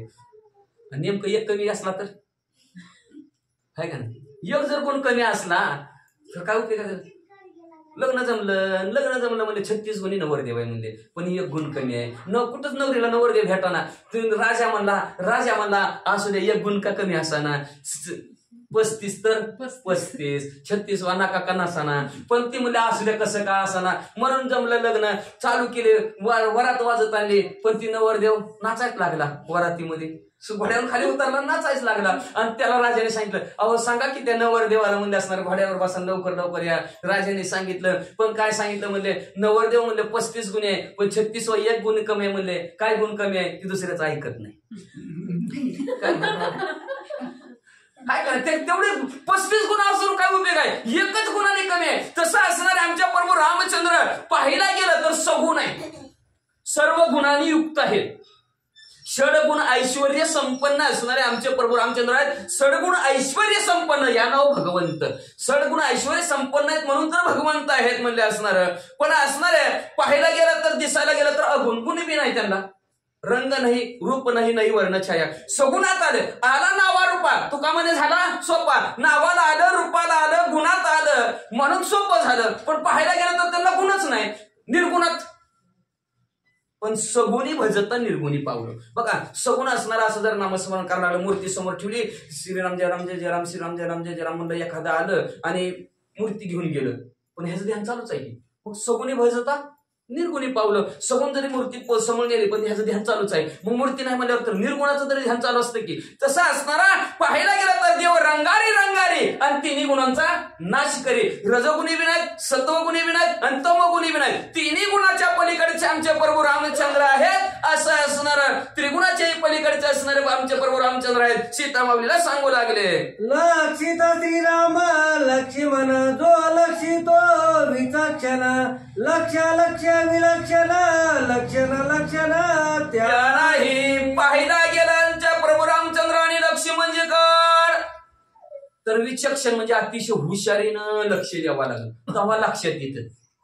काय का नाही व्यवस्थित लक्ष देऊन मूर्तीकडे बघितलं तर आता किती दिवस जरी आपण जरी मूर्ती एक माणसं आंघोळ घालते की रोज गण लावते ती पण मूर्ती तर नेमकं त्यांना अजून कटलं काही आहे. आता म्हणते नुसतं इथं असा 2 असणाऱ्या लाथा आहेत बाबा कोणाची येत्या विचक बुद्धी पाहिजे का नाही. कुणाच्या येत्या त्या भरपूर ऋषीनं मारलेल्या राहतात. श्री भक्तवत्सलांचे चिन्ह आहे. ही नुसतं रोज आंघोळ घालायचं गण लावायचं काय उपयोग आहे. भगवंत असणाऱ्या त्याच्या लक्षणं त्याची लक्षणं लक्षात आणली पाहिजे. पण पाहायला गेलं लक्षण विचक्षण जो कोण आहे तोच लक्षात आणतो. आमचे प्रभू रामचंद्र असे आहेत आमचे लक्ष्मी म्हणजे तसेच आहेत. लक्षात नाही आणलं तर येणारच नाही. तसे असणारे प्रभू रामचंद्र लक्षाच्याही पलीकडचे. म्हणेल कोण असेच आहेत तसेच आहेत असे आहेत तसे सांगा निर्गुणातलं असे आहेत तसे आहेत म्हणून सांगता येते का. सांगतच नाही. पाहायला गेलं तर लक्षात येण्यासारखे आहेत पण विचक्षण बुद्धिमंत असावं लागतं. आणि पाहायला गेलं किती बी बुद्धिमंत असला तर निर्गुणाकडे जर लक्ष करायचं म्हणलं तर भगवंत सांगताच येत नाही. लक्षणात येतच नाही. त्यांना कुठल्याही लक्षणात बसत नाहीत. आता माणसं लक्षण ह्यांचं लक्षण सांगा म्हणलं तर काळा आहे गोरा आहे बुटका आहे लांब आहे उंच आहे आकुड आहे अशी लक्षणं सांगायला पण ते निर्गुण निराकार रंग नाही रूप नाही वर्ण नाही काहीच नाही. मग त्याला कुठली लक्षणं सांगायची. तसं लक्षाच्या पलीकडच्या लक्षणात बसत नाहीत. प्रभू रामचंद्राचं एक सगुणातली एक निर्गुणातलं सांगू लागले. श्रीराम मुखीची अक्षरे अमृता परिसाती मधुरे सहभाग्य सेविती सर्वद्वारे आनंद रस बरे सर्वांगी. आमच्या प्रभू रामचंद्राच्या मुखामध्ये अक्षर आहे ती. कसली अक्षर आहे ती काय माहिती कसली अक्षर आहे ती. एकदा जर बोललं तर पुन्हा ऐकू सुद्धा वाटत नाही असलं बोलते ती माणसं. हो कडे काय आमच्या प्रभू रामचंद्राच्या मुखातनं अक्षर अशी येतात अमृतापेक्षा गोड. माझे मराठीचे पैसे जिंक अमृताला सुद्धा फिके पाडतील असे प्रकारचे मराठीतले ते अक्षर माऊली म्हणतात. गोडी अमृत झाले फिके अमृताला सुद्धा फिकं पाडतील अशा प्रकारे माझ्या प्रभू रामचंद्राच्या मुखातून अक्षर येतात. आणि जे भाग्यवंत आहे सौभाग्य भाग्यासहित जन्माला आलेली सौभाग्य स म्हणजे जरा सारखासारखी केलेली असते बरं का म्हणून तर स जोडलेला असतो. नाही नुसतं भाग्य म्हणजे साधं भाग्य साधं नशीब. पण सौभाग्य म्हणजे जरा नशीबवान आहे का नाही. काय नशीब आहे पण काय नशीबवान आहे जरा अंतर वाटतं का नाही. हा नशीबवंत नशीबवंत नशीबवान पुन्हा वाण म्हणलं की खंड आला त्याला. बरोबर खंड आला म्हणतात, नशीबवंत म्हणावं. हा. मग जसं म्हणले असणार भाग्यवंत जसं म्हणावं तशा प्रकारचा जो कोणी असणार प्रभू रामचंद्राच्या मुखातून एवढी गोड निघलेली अक्षर आपल्या कानाने आपल्या अंतःकरणाच्या ठिकाणी नेतो, त्याचं सर्वांग आनंद रूपी रसाने भरल्याशिवाय राहतच नाही, पुन्हा त्याला बाकीचे रस आवडतच नाहीत. अशा प्रकारे आमच्या प्रभू रामचंद्राच्या मुखात आलेले अक्षर आहेत, ते अमृतरूपी अक्षर आहेत, ते कानाने प्राशन केलं की त्या साधकाला सर्वांगी आनंद होतो. अशा प्रकारचे अक्षर आहेत. देखता श्रीरामाचे मुख फिके फिके होय समाधी सुख स्वप्नहीन देखे दुःख हरिके हरिका प्रभू रामचंद्राचा जर चेहरा जर पाहिला तर फिटे समाधी सुख है ना. ते सुख काय वानो वाचन ये वर्णिता तन्मय दास तू का. पुढचं काय पिटून गेलं काय की महाग असल्यामुळे वाटला होते तन्मय दास तू का झाला लीन. अशा प्रकारचं ते सुख काय वानो, म्हणून सर्व सुखाचे आगर बाप रुक्मा देवीवर, सर्व सुखाचे आगार मने नरहरी सोनार. सर्व सुख साधकाला कुठं प्राप्त होत असेल तर भगवंताचा चेहरा पाहिजे, म्हणून रूप पाहता लोचनी सुख झाले व सुखच होतं. ते प्रभू रामचंद्राचा चेहरा पाहिल्याबरोबर हरिके हरक कोंदाटे एवढा आनंद होतो, एवढा आनंद होतो, एवढा आनंद होतो की तिथं समाधी सुख सुद्धा फिक आहे. तुम्ही म्हणतात समाधी सुख फिक का. समाधी जर चढवली तर उतरवता येत नसते, त्याला सद्गुरूचा आशीर्वाद लागावा लागतो तर उचलून देतं. डाव्या पायाचा अंगठा बुधत ठिकाणी ठेवायचा, भगवंताचं नामस्मरण कुंडली जागृत करायची, त्या कुंडलीनं समाधी अवस्थेत बघायचं. मग ती स्वादिष्ट चक्र असणार उघड होतं आणि इथून जर हात फिरवला तर लहरी बाहेर येते. त्या अम्मा भगवान का काहीतरी होतं बघा, ती कुंडलीने असणारी जागृत करत होती समाधी अवस्थेत जाऊन. पण ती जर भगवंताची असणारी जर गुरुच्या आशीर्वाद असला, उतरवायची कशी कळलं पाहिजे, नाहीतर समाधीत गेला ती जातेच पुन्हा उतरवता नाही आली तर. मंत्र माणसं म्हणतो का समाधी जिवंत समाधी जिवंत ती समाधी तशी लावून घेते ती, नाहीतर किती गुदमरून मरण की माणूस. ही समाधी अशी लावून घेते ती, आणि ते समाधीमध्ये जी काही सुख आहे ते सुख सुद्धा फिकं पडेल. एवढं असणारा प्रभू रामचंद्राचा असणारा मुख चेहरा आहे म्हणले, एवढाच नाही म्हणले असणार, त्याच जे साधक असणार चेहरा पाहिजे त्याला स्वप्नात सुद्धा दुःख होणार नाही का. तर स्वप्न चांगलं, दिवसभर चांगलं बघितलं की स्वप्नात बी चांगलं. कालच आपण बघितलंय सीतामाऊलीचं स्वप्नात सुद्धा, मी स्वप्नात एका जागी आहे हनुमंतरायने रामायण सांगितलेलं. तसं दिवसभर चांगलं बघितलं, आनंदच बघितलं तर स्वप्नात बी आनंद येणार आहे. दिवसभर दुःख बघितलं की दुःख स्वप्नात सुद्धा येणार आहे, पुन्हा उठून इकडं तिकडं फिरन. तशा प्रकारे असणारं स्वप्नात सुद्धा साधकाला दुःख होणार नाही. एवढा असणारा प्रभू रामचंद्राचा चेहरा आनंदित आहे म्हणतात बाळाचा. परब्रह्म ब्रह्मरूप क्रिया कर्म हरपले धर्म धर्म झाला परम वेदवाद. अशा प्रकारचं परिपूर्ण असणारा परब्रह्म भरलेला आहे, ब्रह्मरूप असणाऱ्या सर्व क्रिया आणि कर्म आहेत. हनुमंत प्रभू रामचंद्राच्या कुठलंही कर्म केलं, कुठलीही क्रिया दिवसभरात केली तर ब्रह्मार्पण वस्तू क्रिया अर्पण वस्तू का. तर हे मजस्वी व झाले परी मी नाही केले, ऐसे जने झाले तुला तोची सुटला का. मी करतोय असं कधीच म्हणायचं नाही. करता करविता देव आहे, करायला लावणारा देव आहे, करायला करतो तो देवाच आहे, आणि सगळं देवालाच अर्पण. असं जो कोणी साधक करतो असे सर्व असणारे प्रभू रामचंद्राच्या दिवसभराच्या केलं, त्याच्यामुळे धर्म आणि अधर्म बी संपला जातो. मी केलं म्हणलं की धर्म आडवाला, म्हणून याती कुळ माझे गेले हरपून. सर्व याती कुळ असणारा धर्म हरपून गेलेले असणाऱ्या प्रभू रामचंद्राचे. आणि अशा प्रकारचे असणार वेदाला सुद्धा फार पत्ता कळला नाही प्रभू रामचंद्राचा धर्म. ह्या धर्मातले असा धर्म करतात की ब्रह्मरूपी असणारे प्रभू रामचंद्र परिपूर्ण भरलेले आहेत, त्याच्यामुळे त्याला क्रिया कर्म करायची गरज नाही. पण लौकिकार्थ मनुष्य जन्माला आल्यानंतर करायचं काय का. तर हे प्रभू रामचंद्राने देव आहेत, पण नाटकात पुरुषाचा असणारा पार्ट घेतलेला त्यांनी, त्याच्यामुळे ह्या पुरुषाचं जगाला दाखवावं त्यांना लागणार आहे. त्याच्यासाठी नटनाट्य म्हणून प्रभू रामचंद्र करत आहेत. पण पाहिलं गेलं तर प्रभू रामचंद्राला क्रियाक्रम असला 14 वर्षाचा वनवास, आणि सीतामाऊलीला हे आणून द्यायचं ते आणून द्यायचं असली काही करायची गरज नाही. हनुमंतराय म्हणतात तैशाची सौमित्र निज सका दोघा भिन्नत्व देखा भिन्न अवंका दिसत आहे. अशा प्रकारे जसे प्रभू रामचंद्र आहेत तसेच असणारा त्यांचा सखा असणारा लक्ष्मी म्हणजे दोघांमध्ये पाहायला गेलं तर थोडस भिन्नता आहे, थोडीशीच भिन्नता आहे, वेगवेगळेपणा का. अवंग का वेगळा आहे. लक्ष्मणजी रागीट आहेत, प्रभू रामचंद्र शांत आहेत. एक रागीट आणि एक शांत आहे म्हणून व्यवस्थित आहे. मग म्हणले पण अवंग का असणारे वेगवेगळे असणार म्हणजे लक्ष्मण जे रागीट असल्याचा प्रभू रामचंद्र शांत आहेत. एवढा दोघात फिरा काय नाही तर भिन्नताच नाही म्हणले वाचा. गालोलिया लोटांगण तुझ कुशल कल्याण सोये पुषे लक्ष्मण पुषे कल्याण श्रीराम. मग अशा प्रकारे सांगितलं आणि सीता माऊलीला लोटांगण हनुमंतराने घातलं आणि म्हणू लागलेले आहेत. प्रभू रामचंद्राने विचारलं कुशल असणारे काय सुखी आहेत का. प्रभू रामचंद्र लक्ष्मण जे असणारे सुखी आहेत का असं विचारलं.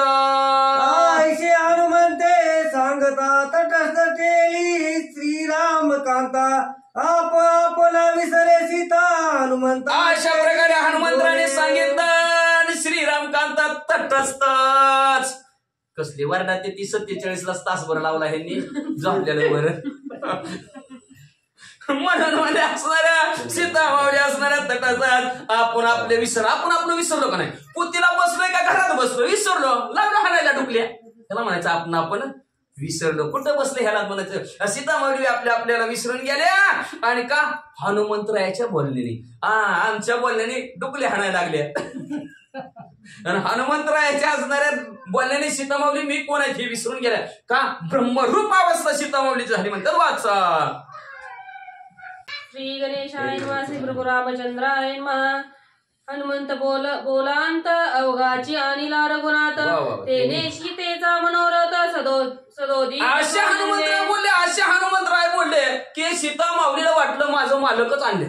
एवढा आनंद सीता माऊलीला झाला जणू काय प्रभू रामचंद्राचं बोलण्यात आल्यात. आपण बेका माणसं कोणाला तरी विचारत नाही ती माणूस कसं काय असा लगे आपल्या डोळ्यासमोर त्याचं चित्र उभारतं. चित्र उभारलं की आपण आनंदित होतो. वा चुकलेला माणूस सापडल्यानंतर असाच आहे हो आमचं बाळ असंच आहे. किती आनंद आयला होतो. तसा आनंद सर्वांगाच्या ठिकाणी सीता माऊलीला झाला वाचा.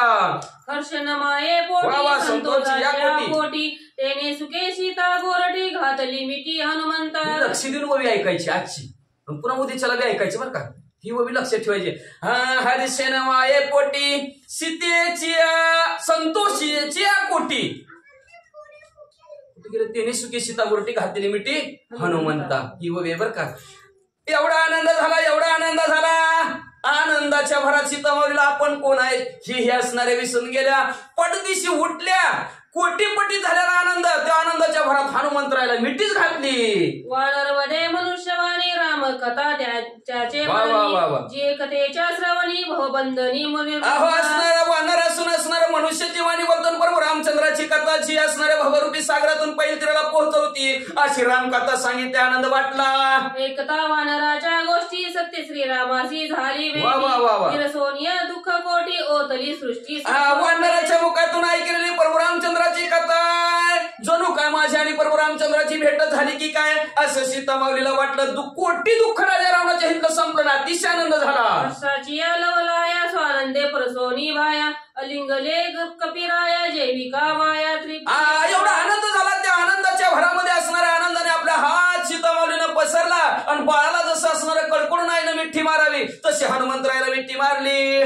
सीतेशी सुख झाले गाळे पुत्र सुख हे तृणव्या हनुमंत वाडे कोडे प्रेम पडिया पाडे. सुख झालं एवढा आनंद झाला म्हणजे असणारा पुत्र सुख. एखाद्याला मुलगा होत नसावा आणि मुलगा झाल्यानंतर जी काही सुख त्या आईला वाटतं ते सुख सुद्धा असणारं फिक एवढं सुख सीता माऊलीला हनुमंतरायाने रामकथा सांगितल्यावर झालं. श्रीराम भरत लक्ष्मण धीर दोघे सुख संपन्न वीर एकताची उत्तर सुख अपार मज झाले. मग अशी हनुमंतरायाने सांगितलं लक्ष्मणजी सुखी आहेत प्रभू रामचंद्र सुखी आहेत सीता माऊली म्हणले दोघं बी सुखी आहेत. ऐकल्यानंतर मला अतिशय आनंद झाला म्हणतात. राम स्वरूपाची कथा जे वदलासी हनुमंता तेने सुखे ब्रह्मसायुज्यता न एक. प्रभू रामचंद्राच्या स्वरूपाचे आहेत. प्रभू रामचंद्र स्वरूप म्हणजे आहेत प्रभू रामचंद्र असं तुम्ही मला सांगितलं बरोबर. हनुमंतराय एवढा आनंद त्या सुखापुढे ब्रह्मसुख सुद्धा फिक आहे. सायुज्य मुक्ती सुद्धा फिक आहे. सगळे असणारे त्याची कुणाची तुलना करायची म्हणलं तर ह्या रामकथेपुढे तुलना करता येत नाही. श्रीरामकथा अनुवादोनी तू मज केले सुख संपन्न तुझं मी वदेन वरदान सावधान अवधान. ऐका हनुमंतराय तुम्ही मला असणाऱ्या आज रामकथा सांगितली त्या रामकाराच्या उपकारार्थ मी म्हणले असणारा तुम्हाला आशीर्वाद देते. काय आशीर्वाद देतात पुढचं हनुमंत होई चिरंजीवी तेजी जीवन व ज्ञान भुवनी नित्य नवे सुख संभावी श्रीराम पदवी वैभवे. 5च मिनिटात 10 वेळी त्यांचं 10च्या घेऊन टाक. काय पावणे 10 संपून टाका. मग घ्या म्हणलं की त्यांनाच 9:30 वाजले तिथं समज पावणे 10 का कधी घेऊ दे की त्यांना तेवढा पॅरेग्राफ घेऊ दे. ती पुकारायचं आपल्याला. हा हनुमंता होई चिरंजीवी ते जीवित व ज्ञान भुवनी नित्य नवे सुख संभावी श्रीराम पदवी वैभवे. असं सीता मावली असणारा आशीर्वाद देऊ लागलेले आहेत का? तोची एक दाता जाण तो हरिस्मरण करीवी. जगताच्या ठिकाणी श्रेष्ठ दाता कोण असेल तो जो भगवंताचं नामस्मरण करायला लावतो तो. आणि आज सुद्धा आपण सगळे भाग्यवंत आहेत, नशीबवान आहेत बरं का. जर 4-5 वर्षांनी का होईना पण ह्या कतले प्लॉट मध्ये भगवंताचं नामस्मरण करायला भेटतं. आणि हे सुद्धा भाग्यवंत आहेत. लाईट स्पीकर लांब लांबच्या लोकांना ऐकायला 2 ते 2.5 वर्षांनी किती का असं काय जसं असेल तसं बरं का. पण भाग्यवंत असणाऱ्या ऐकणाऱ्या श्रोते मंडळ आहेत का? तर सीता माऊली सुद्धा म्हणतात भाग्यवंत हनुमंतराय तुम्ही मला रामकथा सांगितली. आणि त्या रामकथेमुळे मला एवढा आनंद वाटला. त्या रामकथेपुढे असणारं सायुज्य मुक्ती फिकी आहे. सलोकता समीपता सायुज्यता असते ना ब्रह्मादिक असणारे कुठलं वैकुंठ असेल कैलास असेल ते सुद्धा फिका आहे. पुत्र सुख सुद्धा फिका आहे. एवढी रामकथा तुम्ही मला सुंदर सांगितली. आणि या रामकथेमध्येच असणार आपल्या ह्या कथल्या प्लॉट मध्ये 25 तारीख 25 जानेवारी शनिवारी रात्री सायंकाळी 6 ब्रह्मपत्र वाचन सोहळा. ब्रह्मपत्र म्हणजे तरी काय? आता हनुमंतराय लंकेत आले, प्रभू रामचंद्राकडे माघारी सीता माऊलीचा शोध घेऊन जातील. आता काय काय केलंय? आपली आपण कीर्ती वर्णू नये. आपण मी असा आहे मी तसा आहे स्वतःच्या मुखाने सांगून दुसऱ्यांनी म्हणावं आणि ती विषय तोडून म्हणावं. आपल्या आपणाला आपली माणसं तर आपल्याला असं आहे म्हणतेलीच की, पण असणाऱ्या देवानी सुद्धा सांगावं वर्णन करावं. म्हणून हनुमंतराय म्हणतात मी जर असणाऱ्या सीता माऊलीचा असा शोध घेतला आणि सांगायचं काय तर प्रभू रामचंद्राला कसं सांगणार माझ्या मुखाने. म्हणून आता हनुमंतराय लंकेत आल्यापासून त्या ब्रह्मदेवाला आमंत्रित करतील आणि ब्रह्मदेवाला म्हणतात मी रोज काय केलं ते लिहा. आणि ते ब्रह्मदेव लिहितील आणि ते हनुमंतराय हातात घेतील. आणि परत असणाऱ्या प्रभू रामचंद्राच्या जवळ असणाऱ्या प्रवरस्थान नावच्या पर्वतावर आल्यानंतर पत्र हनुमंतरायला विचारलं प्रभू रामचंद्र कसा शोध घेतला आणि कसा गेला. ही घ्या पुस्तक पत्र, हे घ्या मी घेऊन आणलेलं पत्र आणि वाचा. आता प्रभू रामचंद्र कसं वाचणार? नर म्हणले मला बी काय वाचत नाही. हसवलं म्हणजे वाचायत नाही. मग लक्ष्मणजी काढ वाचाय दिलं. लक्ष्मणजी पत्र वाचतील. प्रभू अखिल कोटी ब्रह्मांडाचा नाही करता करवीत असणारे प्रभू रामचंद्र पत्र ऐकतील. एका आपल्या भक्तांची असणारे कीर्तीचं 18 पद्म वानर असतील, 72 कोटी हसवलं असतील, 56 कोटी माकडं एवढी जण ऐकणार आहे ती. आणि एवढ्याला ऐकायचं म्हणजे प्रसादाचं नियोजन करावं लागतं बरं का दुकानदार. मग ज्याला कोणी असणारा ह्या कथेमध्ये असणारा सहभाग घ्यायचा, ज्याला कोणी असणारा ह्या ब्रह्मपत्रासाठी महाप्रसाद रविवारी 26 जानेवारी रोजी सकाळी 6 वाजता महाप्रसादाचं आयोजन आहे. झेंडाफाडी केल्यावर बस का काळजी लागली ह्यांना झेंड्याची लगेच तुझं काही काळ. मग म्हणजे असणारा सकाळी 6 वाजता रविवारी महाप्रसादाचं आयोजन आहे. ज्याला कोणाला महाप्रसादामध्ये सहभाग घ्यायचा आहे अशांनी आपापल्या फुलाची पाकळी ह्या प्रभू रामचंद्राच्या कार्यामध्ये सहभाग म्हणून आणि ही रामकथा ऐकलेला आणि आपल्या जीवनामध्ये काहीतरी परिवर्तन व्हावं आणि आपल्याला काहीतरी असणारा धर्म जागवा, सदैवाचा परोपकार, काहीतरी परोपकार 5 बोटांनी धर्म करावा. ह्यो योग कुठं येत नाही, पण असं कार्य आल्यानंतर येतो. आणि सांगतो अजून आता बरं का पाप आणि पुण्य का ज्याला कुणाला असणारं द्यायचंय त्याने हित आणून द्यावे. का तर 10-15 दिवस राहिलेले आहेत. 10-15 दिवसामध्ये जास्त जर आणून दिलं तर परत वाया जायला नको. का तर पुण्य करिता पाप होय आणि पाप करता पुण्य होय. कधी पुण्य करायला गेलं तर कधी पाप होतं आणि कधी असणार पुण्य करायचं म्हणलं तर पाप होतं, कधी पाप करायचं म्हणलं तर पुण्य होतं. साधू संत बसलेला होता म्हणून सांगतो की ज्याला कोणाला असणार दान करायचं असेल अन्नाचं दान करा. ज्याला जसं जमल तसं बरं का. इथं ज्ञानदान तर ही मोहिते पार्टी रोजच तुम्हाला करतात. त्यांचं काय असणार नाही. ज्ञानदान ते करतात. कुणाला अन्नदान करायचं असेल तर अन्नदान करू शकता. कुणाला असणारं धान्यदान करायचं असेल तर धान्यदान करू शकता. कुणाला असणारा दान करायचं असेल तर धनाच्या रूपात सुद्धा कुणीही असणारं दान केलं तरी चालतं. पण सर्वांचा सहभाग असावा कत्ले प्लॉटांचा, का तर तुमच्या परिसरामध्ये असणारा योग आलेला आहे. परत हा सुख सोहळा स्वर्गी नाही. स्वर्गात दान द्यायचं म्हणलं तर देता येणार नाही. अन्नदानाचं काय महत्व आहे रामायणात तर आपल्याला एक असणारी कथा पुढे ऐकायची. कधी आले तर आता वेळेचा अभाव आहे. महाराज म्हणते का संपवायचं एवढं संपून टाकायचं का. अन्नदानाचं असणारं फार महत्व आहे. ह्या आता जर अन्नदान नाही केलं, आपण जर स्वर्गाच्या ठिकाणी गेलो तिथं भूक लागते. म्हणून इथे दिलेल्या एक शीत अन्न होय कोटी कुळाचे उद्धरण. इथं जर तुम्ही एक शीत अन्नाचं जर दान केलं तर तुमच्या कोटी कुळाचा उद्धार झाल्याशिवाय राहत नाही. इथं जर अन्नदानाला जर नाही केलं, स्वर्गात गेल्यानंतर भूक लागते. आणि जर भूक लागली, श्वेत राजा आता नाव वाटलं मला, त्या महाराजांनी त्या दिवशी उदाहरण सांगितल्यापासून मी आठवत होतो. कुणाचं उदाहरण ते देतात तर श्वेत राजाचं उदाहरण होतं. श्वेत राजाला प्रभू रामचंद्र वनवासात असतानाच अगस्त्य मुनी चालत असताना प्रभू रामचंद्र एका सरोवराच्या जवळ थांबलेले आहेत. सरोवराच्या जवळ झाल्यानंतर अगस्त्य उत्तरकांडामध्ये ऐकायचं, अगस्त्य मुनी रामकथा सांगत असताना अगस्त्य मुनी प्रभू रामचंद्राची भेट झाली आणि तर एक दिव्य विमान असणारं स्वर्गातनं खाली उतरलं होतं. आणि त्याच्यात होता श्वेत नावचा राजा. स्वर्गात हंसयुक्त विमान खाली उतरलं होतं आणि तो श्वेत राजा खाली पाण्यात नासा खाली उतरला, समुद्राजवळ यायचा आणि त्या समुद्राच्या कटेला प्रेत होतं आणि ती खाली उतरायचा, दिव्य विमानात उतरायचा आणि त्या प्रेताचं थोडं मांस खायचा आणि परत जायचा. प्रभू रामचंद्राने बघितलं, थोडा वेळ उभा राहिले. उभा राहून त्या अगस्त्य मुनीला विचारलं काय भानगड आहे. अगस्त्य मुनी मला बी माहिती नाही म्हणले. थांबा, त्या दुसऱ्या दिवशी येतोय म्हणले ते प्रेत, पुरुष म्हणले. अजून परत दुसऱ्या दिवशी असणारा तो विमानात श्वेत नावचा राजा खाली उतरला. तो त्यांनी आपलं पोट भरून त्याचं मांस खाल्लं त्या प्रेताचं आणि विमानात बसणार. तेवढ्या पुढचं ऐकत की पुढचं सांगतं.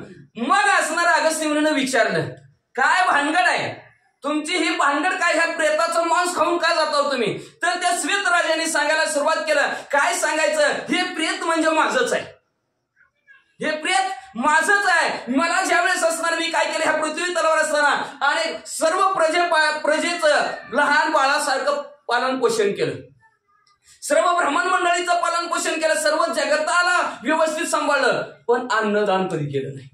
आणि ह्या अन्नदान न केल्यामुळे मला स्वर्गाच्या ठिकाणी भूक लागली. भूक लागल्यावर ब्रह्मदेवाला विचारलं काय खाऊ. ब्रह्मदेवाने सांगितलं जा तुझं प्रेत पृथ्वी तलावर पडलेलं ते रोज खायचं. जोपर्यंत एखाद्या असणार महापुरुषाची, सदभक्ताची आणि ऋषीवर्याची तुझी आणि त्याची भेट होत नाही, तोपर्यंत तुझं पोटच कधी भरणार नाही आणि ती प्रेत बी कधी संपणार नाही. रोज यायचे, रोज खायचं, रोज जायचं. आणि ज्या दिवशी अगस्त्य मुनीनं विचारलं त्या दिवशी त्याचा उद्धार झाला, पोट भरलं. त्याला सांगितलं अन्नदान करायचं. मग प्रभू रामचंद्राला बी अन्नदानाचं महत्व अगस्त्य मुनीनं सांगितलं. म्हणून तेव्हापासून अन्नदान म्हणून असणार, ज्याला जसं जमेल तशा प्रकारचं अन्नदान करा, का तर अन्नदानापेक्षा श्रेष्ठ अन्नदान कुठलं नाही.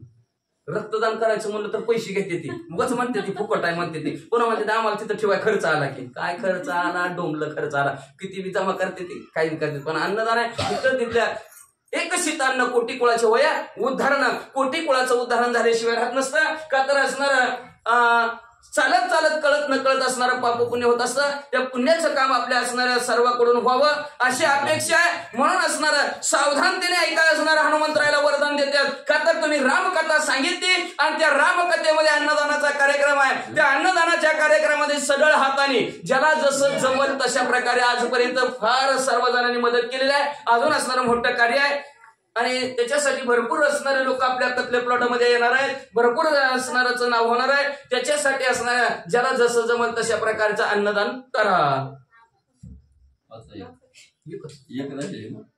बरं 60ला एक राहिली म्हणजे हनुमंता वै चिरंजीव नाही झाली. हा वाचा दुसरा वाचा. हनुमंता होई चिरंजीवी ते ही जीवित व ज्ञान भुवनी नित्य नवे सुख संभवी श्रीराम पदवी वैभवे. हनुमंतरा आशीर्वाद देऊ लागले सीतामावरे तुम्ही रामकथा सांगितली म्हणून. बरं का सोपं आहे का रामकथा सांगणं, तरी अवघड आहे का नाही रामकथा. पण रामकथा सांगितल्यावर काय पुण्य आहे, ऐकल्यावर काय पुण्य आहे. पुण्याचं वर्णन करतात नाही. सीतामाऊलीने डायरेक्ट आशीर्वाद दिला की तुम्ही असणार, तुम्ही म्हणता आम्ही खाणार इथं देणार, तुम्ही खाणार आम्ही आणून देणार, पण आमचा आत्मा तुम्हाला आशीर्वाद देणार आहे का नाही? आमच्या आत्मेने नाही जर आशीर्वाद दिला तर ज्या पृथ्वीवर आपण जिथं जिथले बसवून जी पृथ्वी तृप्त झालेली आहे ती तृप्ती तुम्हाला आशीर्वाद दिल्याशिवाय राहत नाही. आशीर्वाद नक्कीच देणार. त्याच्यामुळे असणाऱ्या हनुमंतरायने तसा सीताबाईने सर्वांना हनुमंतरायला आशीर्वाद दिला. हनुमंतराया तुम्ही चिरंजीव व्हाल. लक्षात ठेवा, रामकथा सांगणारे चिरंजीव आहेत का नाही? त्यांनी तुम्हाला त्या दिवशी काय म्हणलं माहिती का? आठवलं मला, मी सांगतो चिरंजीव कसं. आता ती त्यांचं कोणतं म्हातारं म्हणून साकतच का मावशी? हा, साकतून पाणगावला येत होतं म्हणजे रामायण वाचत होते, तेव्हापासून आम्हाला गोडी लागली. आता ती म्हातार असेल तर भाग्यवंतात नशिबाने ती आहेत बरं झालं. समजा जर उद्या जर असणार नसलं तरी चिरंजीव राहणार का? ते आमचं काम नाव राहणार. जोपर्यंत तुम्ही प्रभू रामचंद्राचं नामस्मरण चिंतन करता तोपर्यंत तुम्ही चिरंजीव राहणार. आणि एवढंच नाही, त्या जीवित्वाच्या ठिकाणी ज्ञान अनुभव असणारा तुम्हाला ज्ञानाचा कधी अनुभव येईल म्हणजे, आणि नित्य नव असणारं सुख तुम्हाला प्राप्त होईल असा हनुमंतरायाला आशीर्वाद दिला की हनुमंत राम कथा सांगितली की चिरंजीव होतच. आता आम्ही सुद्धा काही जरी झालं तरी म्हणणार ते कथाच्या वाडीचा आता सुद्धा होणार का नाही? तशा प्रकारचं असणारं चिरंजीव होतं माणूस. म्हणून रामकथा असणारे जीवनातील व्यथा संपवणारे आहे. प्रत्येकाला असणारा आपल्या पद्धतीनं पुण्याचं कार्य असं म्हणणं, असं किती बी म्हणलं दान धर्म करीन, दान आज करीन उद्या करीन, कुणीतरी आडवं हायस धर्माला कुत्र आडवा सारखं होतच नाही. पण वन्स मोर चान्स चांगल्याला आलाय, हा चान्स गमवू नका. पुंडलिक वरदा हरी विठ्ठल श्री